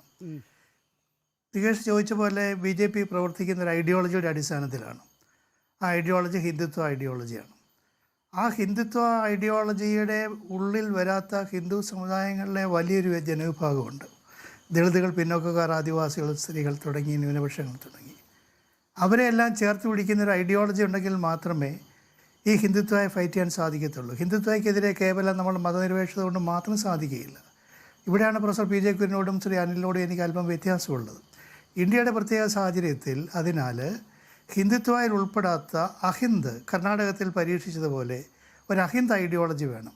ആ അഹിന്ദ് ഐഡിയോളജിയുടെ ഉള്ളടക്കം എന്ന് പറയുന്നത് ദളിതുകളും പിന്നോക്കക്കാരും ന്യൂനപക്ഷങ്ങളും സ്ത്രീകളും അതുപോലെ തന്നെയുള്ള ആദിവാസികളുമാണ്. അവരെ ചേർത്ത് പിടിക്കുന്ന, അവരെ മുന്നിൽ നിർത്തുന്ന ഒരു ഐഡിയോളജി. ആ ഐഡിയോളജിയുടെ പ്രതിനിധി എന്നുള്ള നിലയിൽ ഖാർഗെ മുന്നിൽ നിൽക്കണമെന്ന് പറഞ്ഞത് ഒരു മാസ്റ്റർ സ്ട്രോക്ക് തന്നെയാണ്. 2, ഈ ഖാർഗെയുടെ പേര് വന്നതിന് മറ്റൊരു പൊളിറ്റിക്സുമുണ്ട്. ഏറ്റവും കൂടുതൽ അല്ലെങ്കിൽ പോലും ഗണ്യമായ ഒരു MP-മാരുടെ എണ്ണത്തെ ഇത്തവണ കൊടുക്കാൻ പോകുന്ന സൗത്തിൽ നിന്നാണ്. ഇപ്പോൾ തന്നെ സൗത്തിലുള്ള ആകെ 133 MP-മാരിൽ BJPക്ക് 27, 4, 31 പേരേ ഉള്ളൂ. പക്ഷേ ഇപ്പോൾ ഛത്തീസ്ഗഡിലെ വിജയത്തോടു കൂടി തന്നെ കേരളം, തമിഴ്നാട്, ഛത്തീസ്ഗഡ് ഉൾപ്പെടെയുള്ള 3 സ്റ്റേറ്റുകളിൽ ഇന്ത്യ മുന്നണി മുന്നിൽ വരുന്നതുകൊണ്ട് 72 സീറ്റ് അവർക്ക് കിട്ടുമെന്നുള്ള കാര്യത്തിൽ യാതൊരു സംശയമില്ല. അപ്പോൾ സൗത്ത് ഇന്ത്യയിൽ നിന്നുള്ള ഒരു പൊളിറ്റിക്സിൻ്റെ ഒരു പ്രവേശിക ആ നിലയിലും ശ്രീ ഖാർഗെയുടെ പ്രതിനിധാനം നമുക്ക് ചെയ്യാൻ സാധിക്കും, തെലങ്കാന. അപ്പോൾ ആ നിലയിൽ ഒന്ന് ദളിത് പിന്നോക്ക ജനവിഭാഗങ്ങളെ പ്രതികരിക്കുന്ന നിലയിലും സൗത്ത് ഇന്ത്യയിൽ കോൺഗ്രസിൻ്റെയും മറ്റ് ഇന്ത്യ ബ്ലോക്ക് മുന്നണിയുടെയും ഒരു പ്രതിനിധാനം എന്നുള്ള നിലയിൽ ഖാർഗെയുടെ നല്ല ചോയ്സ് തന്നെയാണ്. രണ്ടാമത്തേത് ഇവിടെ നികേഷ് ചോദിച്ചത് ആര്യാവർത്തത്തിൽ ഉത്തരേന്ത്യയിൽ ഇതെങ്ങനെ ബാധിക്കും എന്നുള്ളതാണ്. ഉത്തരേന്ത്യയിൽ സാധിക്കും എന്നുള്ളത് ബീഹാറിലെ സാമൂഹ്യനീതി പാർട്ടികൾ കാണിച്ചു കൊടുത്തിട്ടുണ്ട്. പ്രത്യേകിച്ചും കാസ്റ്റ് സെൻസസിന് ശേഷം ബീഹാറിലൊരു സർവേ നടക്കുകയുണ്ടായി. ആ സർവേയിൽ പറഞ്ഞത് കാസ്റ്റ് സെൻസസ് നടപ്പാക്കിയത് കൊണ്ടും ആ കാസ്റ്റ് സെൻസസിൻ്റെ അടിസ്ഥാനത്തിൽ സംവരണം വർദ്ധിപ്പിച്ചതുകൊണ്ടും ബീഹാറിലെ മഹാഗഠബന്ധൻ്റെ ജനപിന്തുണ വർദ്ധിച്ചു എന്നാണ് ഏറ്റവും ഒടുവിലത്തെ സർവേ കാണിക്കുന്നത്. ഈ ബീഹാറിൽ 40-39 സീറ്റുകളിൽ ഇപ്പോൾ BJP ആണെങ്കിൽ നേരെ തിരിഞ്ഞു വരുന്നതിന് ഈ സാഹചര്യങ്ങൾ ഉപയോഗിക്കാൻ സാധിക്കും. അതേപോലെ തന്നെ മധ്യപ്രദേശിലും രാജസ്ഥാനിലും അത് സംഭവിക്കാഞ്ഞത് അനിൽ പറഞ്ഞതുപോലെ ഈ സാമൂഹ്യ നീതിയുടെ പോളിറ്റിക്സിനെ ഉയർത്തിക്കൊണ്ട് വരാതെ മൃദു ഹിന്ദുത്വ സ്വീകരിച്ചതുകൊണ്ടാണ്. എന്താണ് കമൽനാഥ് പറഞ്ഞത്? ഈ ജനുവരിയിൽ തുറക്കാൻ പോകുന്ന രാമജന്മി ക്ഷേത്രത്തിൻ്റെ ക്രെഡിറ്റ് നിങ്ങൾക്കല്ല, ഞങ്ങൾക്കാണ്. രാജീവ് ഗാന്ധിയാണ് രാമക്ഷേത്രം, അടഞ്ഞു കിടന്ന രാമക്ഷേത്രം ആരാധനയ്ക്കായിട്ട് തുറന്നു കൊടുത്തത്. അവിടെയാണ് ഞങ്ങളാണ് രാമക്ഷേത്രത്തിന്റെ കാര്യത്തിലൊന്നും അങ്ങനെ ഹിന്ദുത്വമായ മൃദുഹിന്ദുത്വ കൊണ്ട് നേരിടുകയും അതിൻ്റെ ഒട്ടേറെ ചിഹ്നങ്ങൾ ഹിന്ദു രാഷ്ട്രമാണ് എന്ന് പറഞ്ഞു കഴിഞ്ഞിട്ടുണ്ട് അദ്ദേഹം. അപ്പോൾ പിന്നെ അതിൽ കൂടുതലൊന്നും ഇല്ലല്ലോ. അതെ, മാത്രമല്ല ഒട്ടേറെ ചിഹ്നങ്ങൾ കമൽനാഥിൻ്റെ ഭാഗത്തു നിന്ന് ഉണ്ടാവുകയും ചെയ്തു. മധ്യപ്രദേശിൽ സംഭവിച്ചത് കോൺഗ്രസിൻ്റെ ആലസ്യം കൊണ്ട് തന്നെയാണ്. ടേക്കൺ ഫോർ ഗ്രാൻറ്റഡ് ആയിരുന്നു. ഇവിടെ മധ്യപ്രദേശിലും ഈ പറയുന്ന സോഷ്യൽ ജസ്റ്റിസ് ഫോഴ്സസ് വലിയ ശക്തമല്ല. പക്ഷേ അവിടെ OBCs 32% ഉണ്ടെന്ന് ഓർക്കണം. ആ 32% ഉള്ള OBCസിനെ മൊബിലൈസ് ചെയ്യുന്നതിനുള്ള ഒരു ഓൾട്ടർനേറ്റീവ് അജണ്ട അവിടെ കോൺഗ്രസ്സിന് വെക്കുന്നതിന് സാധിച്ചിട്ടില്ല.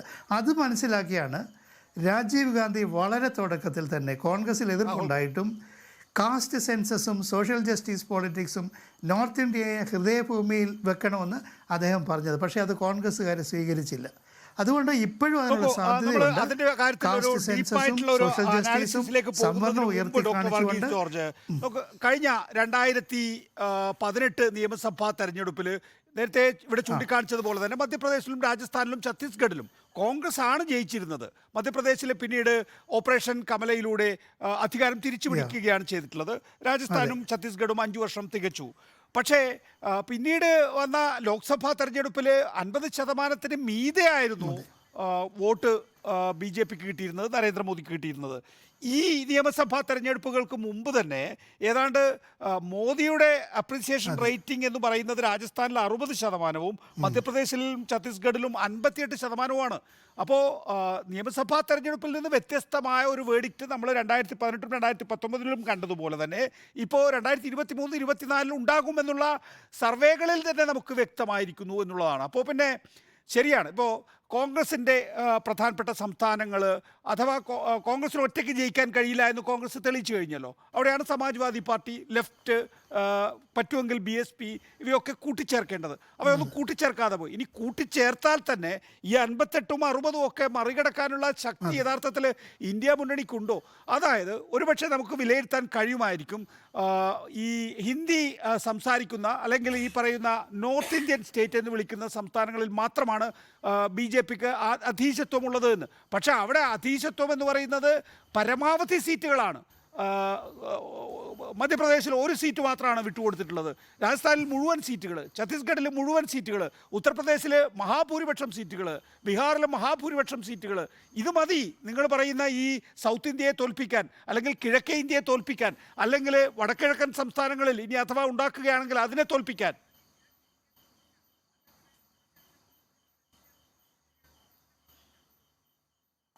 നികേഷ്, കഴിഞ്ഞ ഇലക്ഷനിൽ നിന്നൊരു വ്യത്യാസം ഇതാണ്. ദേവരാജൻ ഇന്നത്തെ യോഗത്തിൽ സംബന്ധിച്ചതിന് ശേഷം ഇവിടെ ഉണ്ടല്ലോ. ഇവിടുത്തെ തീരുമാനം 1 കോൺസ്റ്റിറ്റ്യുവൻസി ആൻഡ് 1 കാൻഡിഡേറ്റ് എന്നുള്ളതാണ്. അത് വലിയൊരു മാറ്റം ഉണ്ടാകും. 2018 19 ലോക്സഭാ ഇലക്ഷനിൽ വലിയ വ്യത്യാസം അത് ഉണ്ടാക്കാൻ പോവുകയാണ്. കഴിഞ്ഞ ലോക്സഭാ ഇലക്ഷനിൽ ഒരു നാഷണൽ ലെവലിൽ ഒരു ഓൾട്ടർനേറ്റീവ് മുമ്പോട്ട് വെക്കാൻ സാധിച്ചിരുന്നില്ല. പക്ഷേ ഇത്തവണ 28 പാർട്ടികൾ ചേർന്നൊരു നാഷണൽ ഓൾട്ടർനേറ്റീവ് വരുന്നു എന്ന് കണ്ടാൽ തീർച്ചയായിട്ടും അതിനനുസരിച്ചുള്ളൊരു പൊളിറ്റിക്കൽ വേവ് എപ്പോഴും നോർത്ത് ഇന്ത്യയിൽ അങ്ങനെ സംഭവിക്കാറുണ്ട്. ഇന്ത്യൻ പോളിറ്റിക്സ് ഒരിക്കലും ഏകദാനമല്ല. ആ ഇന്ത്യൻ പോളിറ്റിക്സിൽ ഒരിക്കലൊരു മാറ്റം സംഭവിക്കുന്നു എന്ന് കണ്ടാൽ അത് വലിയൊരു കൊടുങ്കാറ്റ് പോലെ ഒരുമിച്ച് അങ്ങ് നോർത്ത് ഇന്ത്യയിൽ വരാൻ പോവുകയാണ്. അതുകൊണ്ട് ഇന്ത്യയിലെ വലിയ സ്റ്റേറ്റുകൾ 40 സീറ്റുള്ള ബീഹാറും 80 സീറ്റുള്ള UP, അതാണല്ലോ നികേഷ് എപ്പോഴും ഉത്കണ്ഠയായിട്ട് കാണിക്കുന്നത്. ആ 40 സീറ്റിൽ Mahagathbandhan CPI CPM JDU RJD CPI ML ഉൾപ്പെടുന്ന ബീഹാറിൽ ഭൂരിപക്ഷം ഉണ്ടെന്ന് ഉറപ്പാണല്ലോ. UPയുടെ കാര്യത്തിൽ ഇപ്പോൾ അവർ പറഞ്ഞിരിക്കുന്നത് സമാജ്വാദി പാർട്ടിയും രാഷ്ട്രീയ ലോക്ദളും കോൺഗ്രസും കൂടി. കോൺഗ്രസിനെ നമുക്ക് എഴുതിത്തള്ളാൻ സാധിക്കത്തില്ലല്ലോ, 7% വോട്ടുള്ള പാർട്ടിയാണ്. കോൺഗ്രസും കൂടി ഒരുമിച്ച് എന്നാൽ UPയിലെ സമവാക്യത്തിൽ മാറ്റം വരും, പകുതി സീറ്റോളം കിട്ടുമെന്നുള്ളതാണ് അവരുടെ തീരുമാനം. വെസ്റ്റ് ബംഗാളിലെ കാര്യം ഇപ്പോൾ നികേഷ് തന്നെ പറഞ്ഞല്ലോ. നമ്മളെല്ലാവരും കരുതി വെസ്റ്റ് ബംഗാളിൽ ഐക്യം ഉണ്ടാവത്തില്ലെന്ന്. പക്ഷേ വെസ്റ്റ് ബംഗാളിൽ യോജിപ്പിന് തയ്യാറാണെന്ന് പറഞ്ഞതോടുകൂടി വെസ്റ്റ് ബംഗാളിലെ 42 സീറ്റുകൾ നമുക്ക് അപ്പോൾ ഇന്ത്യയിലെ വലിയ സ്റ്റേറ്റുകൾ കടമെടുത്താൽ 2 or 3 സീറ്റുകൾ, അതോ 1 or 2 സീറ്റുകളാണോ എന്ന് എനിക്ക് അല്ല, സീറ്റിന്റെ കാര്യമല്ല. അവിടെ നേരത്തെ അനിൽകുമാർ അത് വ്യക്തമാക്കി പറഞ്ഞിട്ടുണ്ടെന്നാണ് ഞാൻ മനസ്സിലാക്കുന്നത്. അതായത് മമതയുമായിട്ട് എങ്ങനെയാണ് CPMനെ കുഴിച്ചു മൂടിയ, ഫിസിക്കലായി കുഴിച്ചു മൂടിയ ഒരു ശക്തി, അതിനെ ഒരു ഫാഷിസ്റ്റ് ശക്തിയായിട്ടാണ് CPM കാണുന്നത്.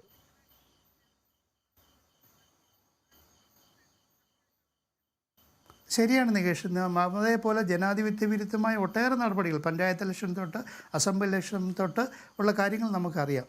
പക്ഷേ മാവോ ഒരിക്കൽ പറഞ്ഞിട്ടുണ്ട്, വലിയൊരു വൈരുദ്ധ്യത്തെ നേരിടാൻ ചെറിയ ചെറിയ വൈരുദ്ധ്യങ്ങൾ നമ്മൾ തൽക്കാലം മറക്കണമെന്നുള്ളൂ. നമ്മൾ ആരെങ്കിലും കരുതിയോ അവിടെ ആ വൈരുദ്ധ്യം കോൺഗ്രസിന് പഞ്ചാബിൽ മറക്കാൻ കഴിയണം, ഡൽഹിയിൽ മറക്കാൻ കഴിയണം, എന്നാലാണ് ബംഗാളിൽ ഇടതുപക്ഷത്തിന് മറക്കാൻ കഴിയുക. അതൊക്കെ വലിയ ഐഡിയോളജിക്കൽ ഇഷ്യൂ ആയി പിന്നീട് ചർച്ച ചെയ്യപ്പെടാൻ പോകുന്നേ ഉള്ളൂ. ഞാൻ പ്രൊഫസർ പി ജെ കുര്യൻ, നോക്കൂ, ഇതിനകത്തുള്ള ഏറ്റവും പ്രധാനപ്പെട്ട വിഷയം എന്ന് പറയുന്നത് സീറ്റ് വിഭജനം തന്നെ ആയിരിക്കും എന്ന കാര്യത്തിൽ തർക്കമില്ല. കോൺഗ്രസിനെ സംബന്ധിച്ചിടത്തോളം അതിനുള്ള ഒരു മനഃശക്തി കോൺഗ്രസിനുണ്ടോ? അത് രാജസ്ഥാനിലും മധ്യപ്രദേശിലും ഛത്തീസ്ഗഡിലും തെലങ്കാനയിലും ഒന്നും കണ്ടില്ല.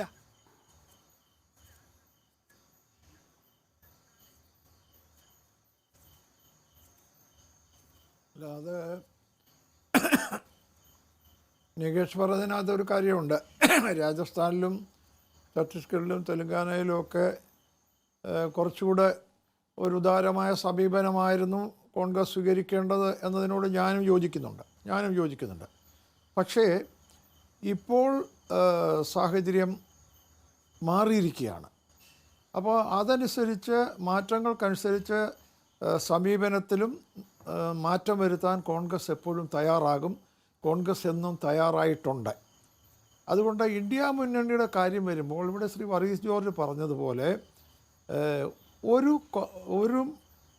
കോൺസ്റ്റിറ്റ്യുവൻസിയിൽ ഒരു കാൻഡിഡേറ്റ്, അതായത് BJP എതിർക്കുന്ന ഒരു കാൻഡിഡേറ്റ് എന്നുള്ള ആ പൊസിഷനിലേക്ക് വരുവാൻ കോൺഗ്രസ് തീർച്ചയായും വിട്ടുവീഴ്ചകൾ ചെയ്യും എന്ന കാര്യത്തിൽ ഒരു സംശയവുമില്ല.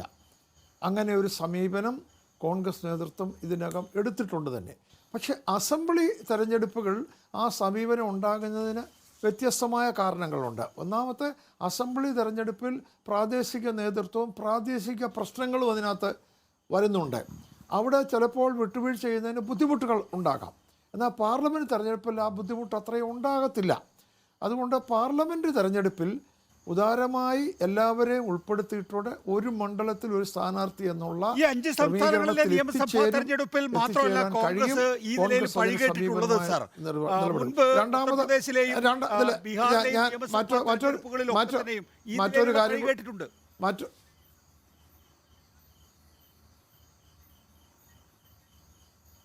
അല്ല, അപ്പം ഞാനിപ്പോൾ പറയാൻ വരുന്നത് ഈ വരുന്ന പാർലമെൻറ്റ് തെരഞ്ഞെടുപ്പിനെ കുറിച്ചാണ് ഞാൻ പറയുന്നത്.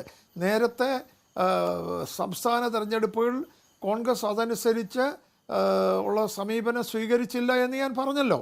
അത് സ്വീകരിച്ചില്ല എന്നും അത് ശരിയായില്ലെന്നുള്ള അഭിപ്രായം എനിക്കുണ്ടെന്ന് ഞാൻ തുറന്നു പറഞ്ഞല്ലോ. പക്ഷേ ഞാൻ മറ്റൊരു കാര്യം കൂടെ പറയട്ടെ.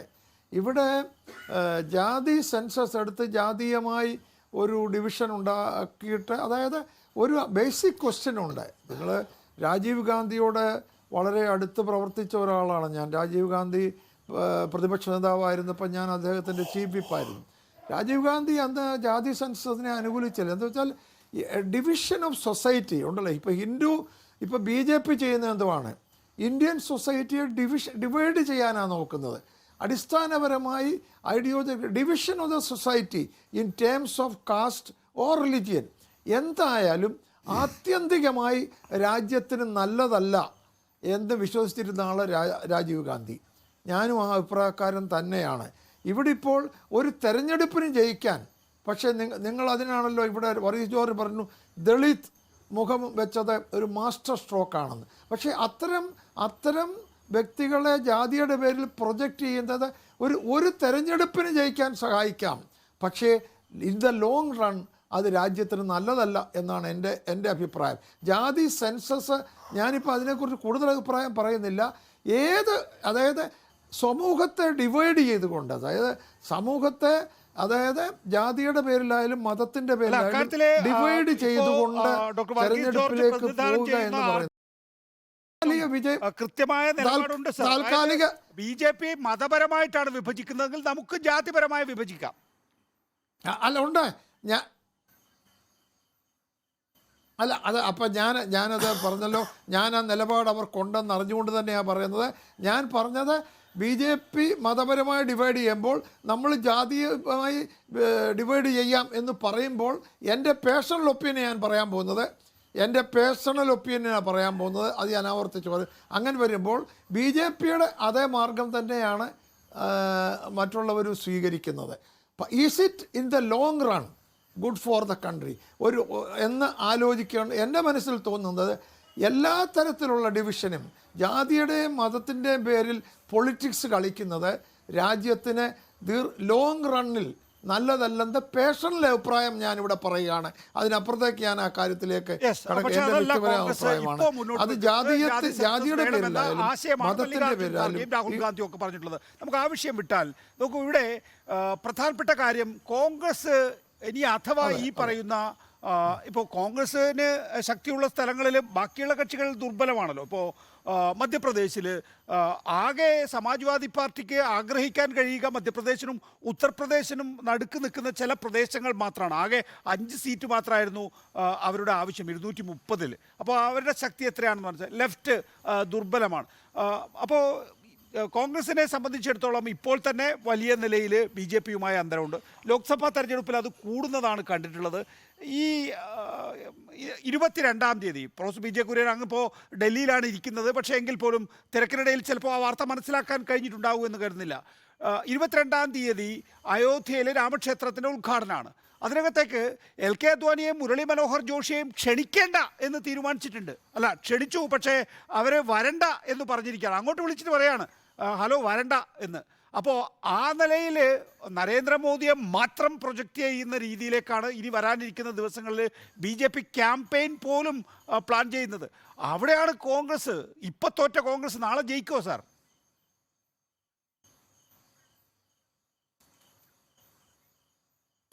അല്ല, അതിപ്പോൾ ഞാനൊരു കാര്യം പറയാം. പിന്നെ മുമ്പേ ശ്രീ നഗേഷ് തന്നെ പറഞ്ഞല്ലോ, അസംബ്ലി തെരഞ്ഞെടുപ്പ് പാർലമെൻറ്റ് തെരഞ്ഞെടുപ്പ് ഒരുപോലെ. അസംബ്ലി തെരഞ്ഞെടുപ്പിൻ്റെ പാറ്റേണിൽ പാർലമെൻറ്റ് തെരഞ്ഞെടുപ്പ് വരണമെന്നില്ല.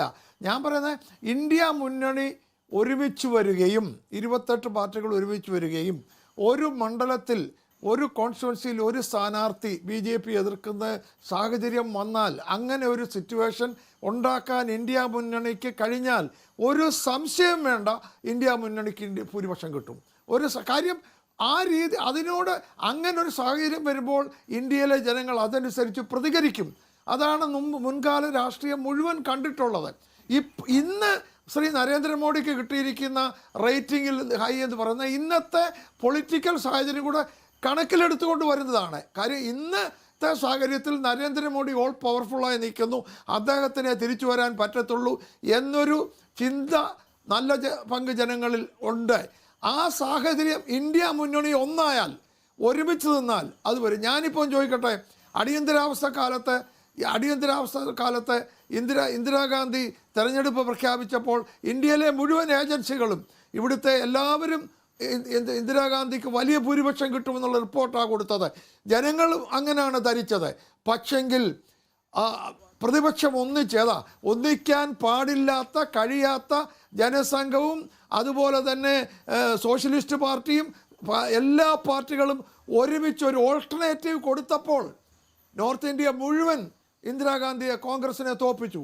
ഞാനിവിടെ പറയുന്നു, ഇവിടെ നരേന്ദ്രമോദിക്ക് ഒരു ഓൾട്ടർനേറ്റീവാണ് ഇന്ത്യ മുന്നണി തെളിയിക്കാൻ കഴിഞ്ഞാൽ ഒരു സംശയം വേണ്ട, നരേന്ദ്രമോദി ആ ഓൾട്ടർനേറ്റീവിലേക്ക് ഇന്ത്യയിലെ ഭൂരിപക്ഷം ജനങ്ങൾ ഇപ്പോൾ റേറ്റിങ്ങിൽ, അതായത് ഇപ്പോൾ ബി ജെ പിക്ക് വോട്ട് ചെയ്ത മധ്യപ്രദേശിലെ രാജസ്ഥാനിലും എല്ലാം ഞാൻ ഉറപ്പായി പറയുന്നു, ഒരു വയബിൾ ഓൾട്ടർനേറ്റീവ് കാണിച്ചാൽ വോട്ട് ചെയ്യും, യാതൊരു സംശയം വേണ്ട. നിങ്ങളൊരു കാര്യം മനസ്സിലാക്കണം, ഇപ്പോൾ ഈ യുണൈറ്റഡ് നേഷൻ്റെ 2-3 സ്റ്റഡി വന്നു. നമുക്ക് GDP കൂടി എന്ന് പറയുന്നുണ്ട്, പക്ഷേ ഇന്ത്യയിലെ ഹങ്കർ റേറ്റ് നമ്മൾ താഴെയായി. നമ്മൾ ബംഗ്ലാദേശിനേക്കാൾ താഴെയാണ്, അറിയാമോ? പട്ടിണി ബംഗ്ലാദേശിനേക്കാൾ താഴെയാണ്. ന്യൂട്രീഷൻ്റെ കാര്യത്തിൽ നമ്മൾ പാകിസ്ഥാനേക്കാൾ എല്ലാം താഴെ, നമ്മൾ വളരെ താഴെയാണ്. GDP കൂടി കാണും, പക്ഷേ സമ്പത്ത് ക്രമീകരിച്ചിരിക്കുന്നത് ഒരു വിഭാഗം ആളുകളിലാണ്. പട്ടിണിയും 83 കോടി ജനങ്ങൾക്ക് ഫ്രീ റേഷൻ കൊടുക്കുന്നെന്ന് പ്രധാനമന്ത്രി തന്നെ പറയുന്നു. എന്തുകൊണ്ട് 83 കോടി ജനങ്ങൾക്ക് ഇന്ത്യയിൽ കൊടുക്കേണ്ടി വരുന്നു? ആ 83 കോടി ജനങ്ങൾ പട്ടിണിയിലാണ്. അതുകൊണ്ട് ജനങ്ങളുടെ റിയാലിറ്റി അതാണ് ഇവിടെ. പക്ഷേ വയബിൾ ഓൾട്ടർനേറ്റീവ് കൊടുക്കാൻ ഇന്ത്യയിലെ രാഷ്ട്രീയ പ്രസ്ഥാനങ്ങൾക്ക്, പ്രതിപക്ഷ പ്രസ്ഥാനങ്ങൾക്ക് കഴിയില്ലെങ്കിൽ ജനങ്ങൾക്ക് മറ്റു മാർഗമില്ല, ശ്രീ നരേന്ദ്രമോദി കൂട്ടിയും. പക്ഷേ വയബിൾ ഓൾട്ടർനേറ്റീവാണ് ഇന്ത്യ മുന്നണി എന്ന് തെളിയിച്ചാൽ എനിക്കൊരു സംശയവുമില്ല, ജനങ്ങൾ അതനുസരിച്ച് പ്രതികരിക്കും. അതാണ് ഇന്ത്യൻ രാഷ്ട്രീയം. ഇന്ത്യൻ ചരിത്രം അതാണ് ഞാൻ മനസ്സിലാക്കുന്നത്. ശ്രീ ജയസൂര്യൻ നേരത്തെ ഇവിടെ ചൂണ്ടിക്കാണിച്ചതുപോലെ ഈ ചർച്ചയിൽ ഉയർന്നു വന്ന രണ്ട് പ്രധാനപ്പെട്ട പ്രശ്നങ്ങൾ, ഒന്ന് പാർലമെന്റിൽ പ്രതിപക്ഷത്തെ വെട്ടിനിരത്തി നിർണായകമായ ബില്ലുകൾ അവതരിപ്പിക്കുന്നു എന്നുള്ളതാണ്. ഇത്രയധികം ആളുകളെ പാർലമെന്റിൽ നിന്ന് വെട്ടിനിരത്തിയത് മുൻകാലങ്ങളിൽ കണ്ടിട്ടില്ല എന്നുള്ളത്. എന്നിട്ടോ നിർണായകമായ ബില്ലുകൾ ആ ഘട്ടത്തിൽ അവതരിപ്പിച്ച് പാസ്സാക്കിയെടുക്കുന്നു എന്നുള്ളത്. രണ്ട്, നേരത്തെ ചൂണ്ടിക്കാണിച്ച പോലെ 22-ന് അയോധ്യയുടെ ഉദ്ഘാടനത്തിൽ LK അദ്വാനിയുടെയും മുരളി മനോഹർ ജോഷിയോടും അങ്ങോട്ട് വിളിച്ച് ഇങ്ങോട്ട് വരണ്ട എന്ന് പറയുന്നൊരു രീതി. ഏതൊക്കെ തരത്തിലുള്ള വെട്ടിനിരത്തൽ? ഒന്ന് പ്രതിപക്ഷത്തെ വെട്ടിനിരത്തൽ. ചില രാജാക്കന്മാരുണ്ടല്ലോ, കൂ നടത്തിയതിന് ശേഷം മുൻ രാജാക്കന്മാരെ തടവിലിടും എന്നതുപോലെ നരേന്ദ്രമോദി സ്വന്തം ഗുരുനാഥനായിട്ടുള്ള LK അദ്വാനിയെ രാഷ്ട്രീയമായി തടവിലിടുകയല്ലേ ജയസൂര്യൻ ചെയ്യുന്നത്. അപ്പോൾ ഇതൊക്കെ ഒരു ജനാധിപത്യപരമായ രീതിയിൽ തന്നെയാണോ കാര്യങ്ങൾ പോകുന്നത് എന്ന സംശയം ആളുകൾക്കുണ്ടാകില്ലേ?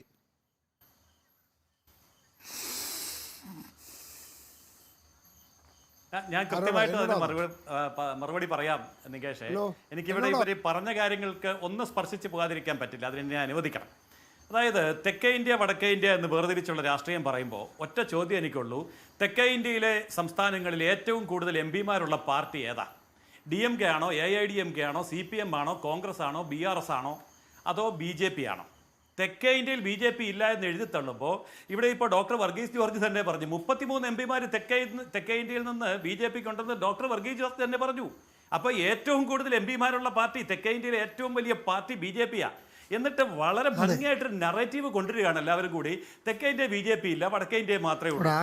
വടക്കേ ഇന്ത്യ നറേറ്റീവ് ആകുമ്പോൾ എങ്ങനെയാ കൊണ്ടിരുന്നത്? ദളിതാണ്, പിന്നോക്കമാണ്. അപ്പോ അതെ ഓക്കെ, മനസ്സിലായി.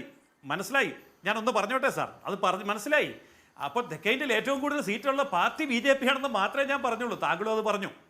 പിന്നെ ഇപ്പോഴും എനിക്ക് ഈ ചർച്ചകളൊക്കെ കാണുമ്പോൾ പ്രൊഫസർ PJ കുര്യൻ സാറും അതുപോലെ തന്നെ വർഗീസ് ജോർജ് സാറൊക്കെ സംസാരിക്കുന്നത് കേൾക്കുമ്പോൾ എനിക്ക് സന്തോഷം വർദ്ധിച്ചു വരിക. എന്താണെന്നറിയാമോ?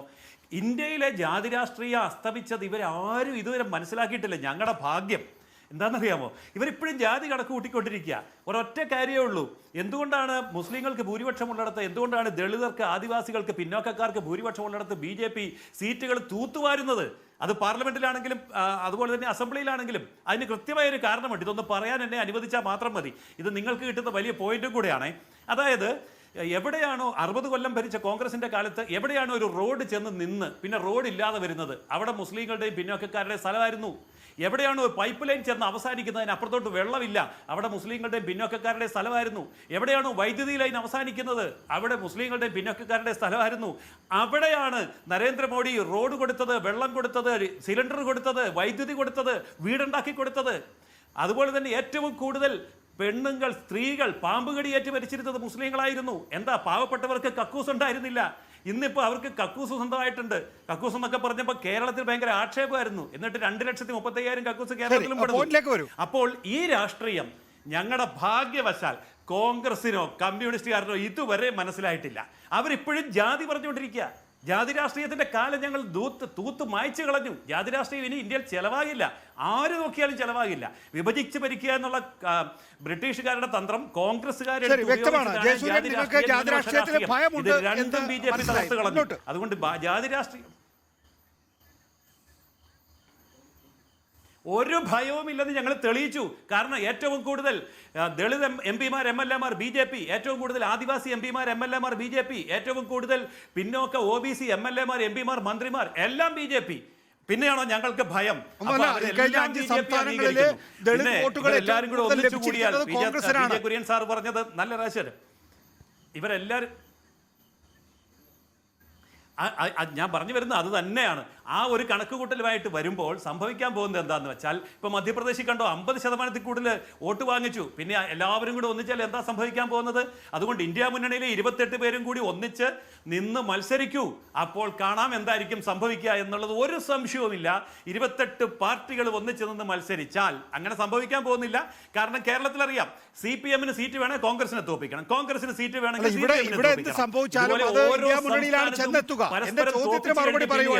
നമുക്ക് സമയം കുറവുണ്ട്. നോക്കൂ, 22-ന് അയോധ്യയിലേക്ക് വരരുത് എന്ന് LK അദ്വാനിയോട് വിളിച്ചു പറയാണ്. ആരാ LK അദ്വാനി? ഓർമ്മയുണ്ടല്ലോ ശ്രീ ജയസൂര്യൻ.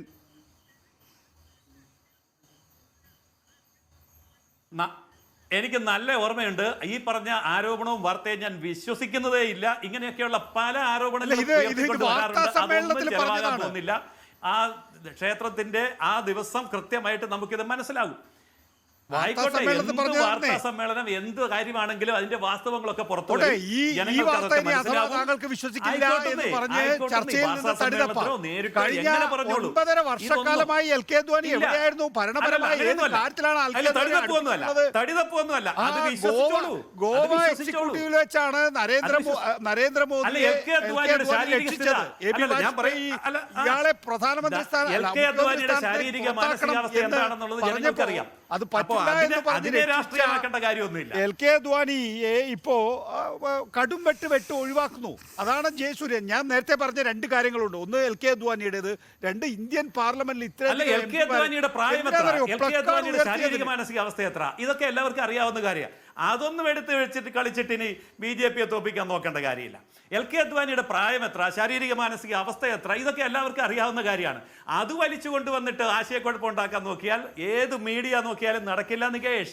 അതൊന്നും നടക്കുന്ന കാര്യമല്ല. ശ്രമിച്ചോളൂ, നിങ്ങൾ എത്ര വേണേ ശ്രമിച്ചോളൂ. അപ്പോൾ ബി ജെ പിക്ക് താങ്കൾ പറഞ്ഞതുപോലെ സെക്കൻഡ് ഇന്ത്യൻ റിപ്പബ്ലിക്, ഇതൊരു രണ്ടാം ഇന്ത്യൻ റിപ്പബ്ലിക്കാണ് 2014.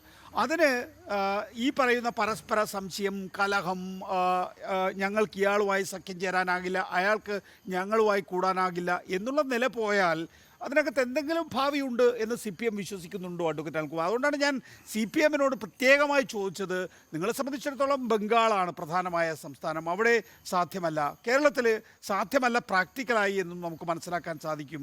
ഇപ്പോൾ ഒരു പൂർണ്ണമായ യോജിപ്പില്ല എങ്കിൽ, മാനസികമായ അടുപ്പമില്ല എങ്കിൽ, ഇഴയടുപ്പം ഉണ്ടാകുന്നില്ല എങ്കിൽ ഒരു ഓൾട്ടർനേറ്റീവ് BJP സാധ്യമാണോ ഇന്നത്തെ രാഷ്ട്രീയത്തിൽ?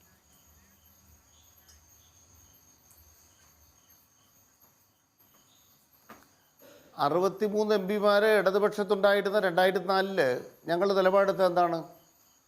നല്ല എണ്ണ ഇടതുപക്ഷത്തിന് കിട്ടി, എന്നാൽ ഞങ്ങൾക്കൊരു 4 മന്ത്രി ഇരിക്കട്ടെ, 10 മന്ത്രി ഇങ്ങ് പോരട്ടെ, സ്ഥാനം വേണ്ട, സ്ഥാനം ഇങ്ങ് പോരട്ടെ, ഇതാണ് തീരുമാനിച്ചത്. അന്നേരം ഞങ്ങൾ എടുത്ത നിലപാടെന്താണെന്ന് വെച്ചാൽ BJP വരരുത്. ഞങ്ങൾ പുറമെ നിന്ന് പിന്തുണ കൊടുത്തു. ഇപ്പം ഞങ്ങൾക്ക് 64 MP കിട്ടാനുള്ള എണ്ണമൊന്നുമില്ല, സാധ്യമില്ല. പക്ഷേ ഞങ്ങൾക്കും നല്ല നിലയ്ക്ക് അല്ല, ആനപ്പുറത്ത് തന്നെ, ഇന്നും ആനപ്പുറത്ത് തന്നെ വർഗരാഷ്ട്രീയത്തിന്റെ ഭാഗമായിട്ട് ഇന്ത്യ രാജ്യത്ത് പ്രത്യയശാസ്ത്രപരമായി ഇടതുപക്ഷത്തിനാണ് സ്വാധീനം. അതിലൊന്നും ആരും കുറച്ച് കാണേണ്ട കാര്യമില്ല. ഇന്ത്യ രാജ്യത്തെ പിടിച്ചു കുലക്കുന്നൊരു പണിമുടക്ക് നടത്തും നോക്കൂ. ഇന്ത്യ രാജ്യത്തെ പിടിച്ചു കുലക്കുന്നൊരു പണിമുടക്ക് നോക്കൂ. ഇന്ത്യ രാജ്യത്തെ കർഷക സമരം നോക്കൂ. ബോംബെയിലെ 1 ലക്ഷം കർഷകരുടെ ലോങ് മാർച്ച് നോക്കൂ. നിങ്ങൾ അത്തരമൊരു പ്രസ്ഥാനത്തെക്കുറിച്ചാണ് നിങ്ങൾ സംസാരിക്കുന്നത്. അവിടെയാണ് ഞങ്ങൾ പറയുന്നത് 64 MP ഉണ്ടായിരുന്നപ്പോൾ ഞങ്ങൾ എന്താ കണക്ക് പറഞ്ഞോ? ഞങ്ങൾക്ക് മന്ത്രിസ്ഥാനം വേണമെന്ന് പറഞ്ഞോ? ഇപ്പം ഞങ്ങൾ പറഞ്ഞിരിക്കുന്ന കാര്യം എന്താണ്? ഞങ്ങൾക്ക് കിട്ടുന്ന എത്ര MP ഉണ്ടോ ആ കരുത്തെന്ന് പറയുന്നത് ഞങ്ങൾ ഇന്ത്യ രാജ്യത്ത് ഉപയോഗിക്കും, BJPക്കെതിരായിട്ട് ഉപയോഗിക്കും. BJPയുടെ നേതാവ് അവകാശപ്പെട്ടത് എന്താ? അയ്യോ, ജാതി രാഷ്ട്രീയം ഞങ്ങൾ അവസാനിപ്പിച്ചു. ഞാൻ നിങ്ങളോട് ചോദിക്കുക, കർണാടകത്തിൽ പോയി നിങ്ങൾ എന്ത് ജാതിയല്ലേ പറഞ്ഞത്? ഒക്കലിംഗ, ലിംഗായത്ത്, ഇതിനകത്ത് നിങ്ങളുടെ ജാതി ഏതായിരുന്നു? നിങ്ങളുടെ ഇക്വേഷൻ എന്താണ്? നിങ്ങൾ ഗുജറാത്ത് തെരഞ്ഞെടുപ്പിൽ ജാതി പ്രയോഗിച്ചില്ലേ? ബീഹാറിൽ ചെന്നപ്പോൾ ദളിതും മഹാൽ ദളിതും ഉണ്ടാക്കിയില്ലേ? നിങ്ങൾ ഇന്ത്യ മുഴുവൻ ജാതിയാണ്. ഇപ്പൊ UP നിങ്ങളിപ്പോ രാജസ്ഥാനിൽ എന്താ ചെയ്തത്? ഒരു കോൺഗ്രസിന്റെ സ്ഥാനാർത്ഥി മത്സരിക്കുന്ന ജാതി ഏതാണോ അതിനെതിരായ മറ്റു ജാതികളെല്ലാം ഒരുമിപ്പിക്കുന്ന ജാതി രാഷ്ട്രീയം. ഇതല്ലേ നിങ്ങൾ രാജസ്ഥാനിൽ ചെയ്തത്, ഛത്തീസ്ഗഡിൽ ചെയ്തത്, മധ്യപ്രദേശ് ചെയ്തത്? നിങ്ങളുടെ ഈ 3 സംസ്ഥാനങ്ങളിലെ വിജയത്തിന്റെ ഉള്ളറകളെ കുറിച്ചുള്ള പഠനം നടത്തിയാൽ മനസ്സിലാകും നിങ്ങൾ ചെയ്തത് എന്താ. പച്ചയായ ജാതിയാണ്. നിങ്ങൾ മതരാഷ്ട്രീയമല്ല, ജാതി രാഷ്ട്രീയമാണ് നടത്തിയത്. ആ ജാതി രാഷ്ട്രീയം എന്ന് പറയുന്നത് മനസ്സിലാക്കിക്കൊണ്ട് തന്ത്രങ്ങൾ ഇന്ത്യ രാജ്യത്ത് ആവിഷ്കരിക്കുന്ന ഒരു പ്രത്യയശാസ്ത്ര ബോധവും രാഷ്ട്രീയവും കമ്മ്യൂണിസ്റ്റുകാർക്കുണ്ട്. അത് കോൺഗ്രസിന് ഇല്ല എന്നുള്ള പരിമിതിയാണ് നമ്മുടെ രാജ്യം നേരിടുന്നത്. പക്ഷെ ഒരു കാര്യം ഞാൻ പറയാൻ ആഗ്രഹിക്കുന്നു, ഓരോ സംസ്ഥാനത്തും ആർക്കാണ് BJPയെ തോൽപ്പിക്കാൻ പറ്റുക? അവർ വരട്ടെ, നടപ്പാക്കി കാണിക്കുന്നു. മാത്രമല്ല ഒരു കാര്യത്തിൽ ഉറപ്പുണ്ട്, മോദി ഇന്ത്യ ഭരിക്കാൻ പോകുന്നില്ല, BJPക്ക് വീണ്ടും ഒരു ഊഴം കിട്ടാൻ പോകുന്നില്ല. അക്കാര്യത്തിൽ ഉറപ്പുണ്ട്. തൃണമൂൽ കോൺഗ്രസിനാണ്, അവർ വരട്ടെ.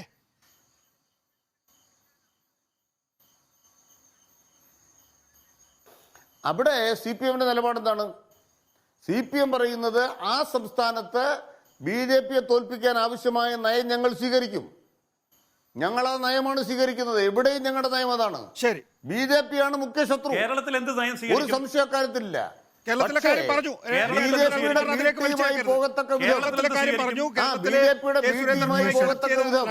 സുധാകരനുമായി കണക്ട് ചെയ്ത ആ വിഷയം പറഞ്ഞു. എനിക്കിനി ജി ദേവരാജൻ, ഈ ബംഗാളിൽ എന്താ സ്ഥിതി? ഇന്നലെ മമതാ ബാനർജി പറഞ്ഞത് അവരുടെ നിലപാട് മാറ്റായിട്ട് കാണേണ്ടതുണ്ട്.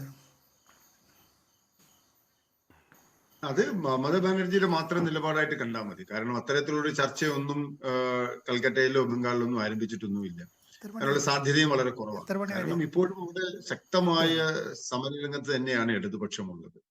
അവിടുത്തെ ഉദ്യോഗസ്ഥ നിയമനങ്ങളിൽ നടന്നിട്ടുള്ള അഴിമതി, അതുപോലെ തന്നെ അവിടെ ലെഫ്റ്റിന്റെ സാധ്യത എന്താണ്? കോൺഗ്രസ് യഥാർത്ഥത്തിൽ ലെഫ്റ്റിന്റെ കൂടെ വരുമോ? നിലവിൽ കോൺഗ്രസും ലെഫ്റ്റും തമ്മിൽ ഒരു ധാരണയിലാണ് കഴിഞ്ഞ നിയമസഭാ തെരഞ്ഞെടുപ്പിലും കഴിഞ്ഞ പഞ്ചായത്ത് തെരഞ്ഞെടുപ്പുകളിലും ഒക്കെ തന്നെ. പക്ഷേ ലോക്സഭാ തെരഞ്ഞെടുപ്പിൽ ഇനി ACC ആണ് തീരുമാനിക്കുക. പ്രാദേശിക ഘടകത്തിന് വലിയ ലോക്സഭാ തെരഞ്ഞെടുപ്പിൽ ഇനി എന്താണെന്നുള്ള ഓരോ തെരഞ്ഞെടുപ്പിൽ അത്തരത്തിൽ ആ സമയമാകുമ്പോഴാണല്ലോ നമ്മൾ സ്ട്രാറ്റജികൾ രൂപീകരിക്കുക. അത്തരത്തിലുള്ള ചർച്ചയ്ക്കുള്ള സാധ്യത ഇനിയും ഉണ്ട്, നടന്നിട്ടൊന്നുമില്ല. കാരണം അങ്ങനെ ഒരു ഇന്ത്യ മുന്നണി രൂപീകരണം ഉണ്ടായ സ്ഥിതിക്കും അതിന് നേതൃത്വം നൽകുന്ന പാർട്ടി കോൺഗ്രസ് ആണ് എന്നുള്ളത് കൊണ്ട് തന്നെ അത്തരത്തിലുള്ള ചർച്ചകൾക്ക് ബംഗാളിൽ സാധ്യതയുണ്ട്. നമ്മൾ തള്ളിക്കളഞ്ഞിട്ട് കാര്യമില്ല. അങ്ങനെ ഒരു ചർച്ചയ്ക്ക് സാധ്യതയുണ്ട്. ലെഫ്റ്റും മമതയും ഒന്നിച്ചിരുന്നുള്ള ഒരു ചർച്ച സാധ്യമാണോ? അല്ല, മമതയുമായിട്ട് യോജിച്ചു പോവുക എന്ന് പറയുന്നത് നിലവിൽ പശ്ചിമ ബംഗാളിൽ ഇടതുമുന്നണിക്ക് സാധ്യമാകുന്ന ഒന്നല്ല. കാരണം ആ അർത്ഥത്തിലുള്ള സമര രംഗത്ത് തന്നെയാണ് ഇടതുപക്ഷമുള്ളത്. അല്ല, ആ സമരങ്ങളെ മുഴുവൻ പിന്നെ തള്ളി പറയേണ്ടി വരും. മാത്രമല്ല, അവിടുത്തെ ചെറുപ്പക്കാർ ഇപ്പൊ നടത്തിക്കൊണ്ടിരിക്കുന്ന സമരങ്ങൾ, വിദ്യാർത്ഥികൾ നടത്തിക്കൊണ്ടിരിക്കുന്ന സമരങ്ങൾ, ഉദ്യോഗാർത്ഥികൾ നടത്തിക്കൊണ്ടിരിക്കുന്ന സമരങ്ങൾ, ഈ സമരങ്ങളിലൊക്കെ തന്നെ ഇടതുപക്ഷം വളരെ ശക്തമായ നിലപാട് സ്വീകരിച്ച് തന്നെയാണ് മുന്നോട്ട് വന്നിട്ടുള്ളത്. മാത്രവുമല്ല, നേരത്തെ സഖാവ് അനിൽകുമാർ ചൂണ്ടിക്കാണിച്ചതുപോലെ BJPക്ക് അവിടെ നിൽക്കാനുള്ള ഇടം ഉണ്ടാക്കി കൊടുത്തത് മമതാ ബാനർജിയാണ്. പക്ഷെ മമത പറയുന്നത് അവരിപ്പോ BJPയുടെ കൂടെയാണെന്ന്, അതായത് ലെഫ്റ്റ് BJPയുടെ കൂടെയാണെന്നാണ്. നമുക്ക് വിശാലമായ ചർച്ചയ്ക്ക് ഇനിയും സമയം BJPയുടെ പല നേതാക്കന്മാരും മമതാ ബാനർജിയുടെ പാർട്ടിക്കാരാണ്. നമുക്ക് വിശാലമായ ചർച്ചയ്ക്ക് ഇനിയും സമയമുണ്ട്. ഇപ്പോൾ സമയം ചുരുങ്ങിപ്പോയിരിക്കുന്നു. Professor PJ Kurian, advocate K Anilkumar, advocate Jayasuryan, G Devarajan, doctor Varghese George, നന്ദി സഹകരിച്ചതിന്.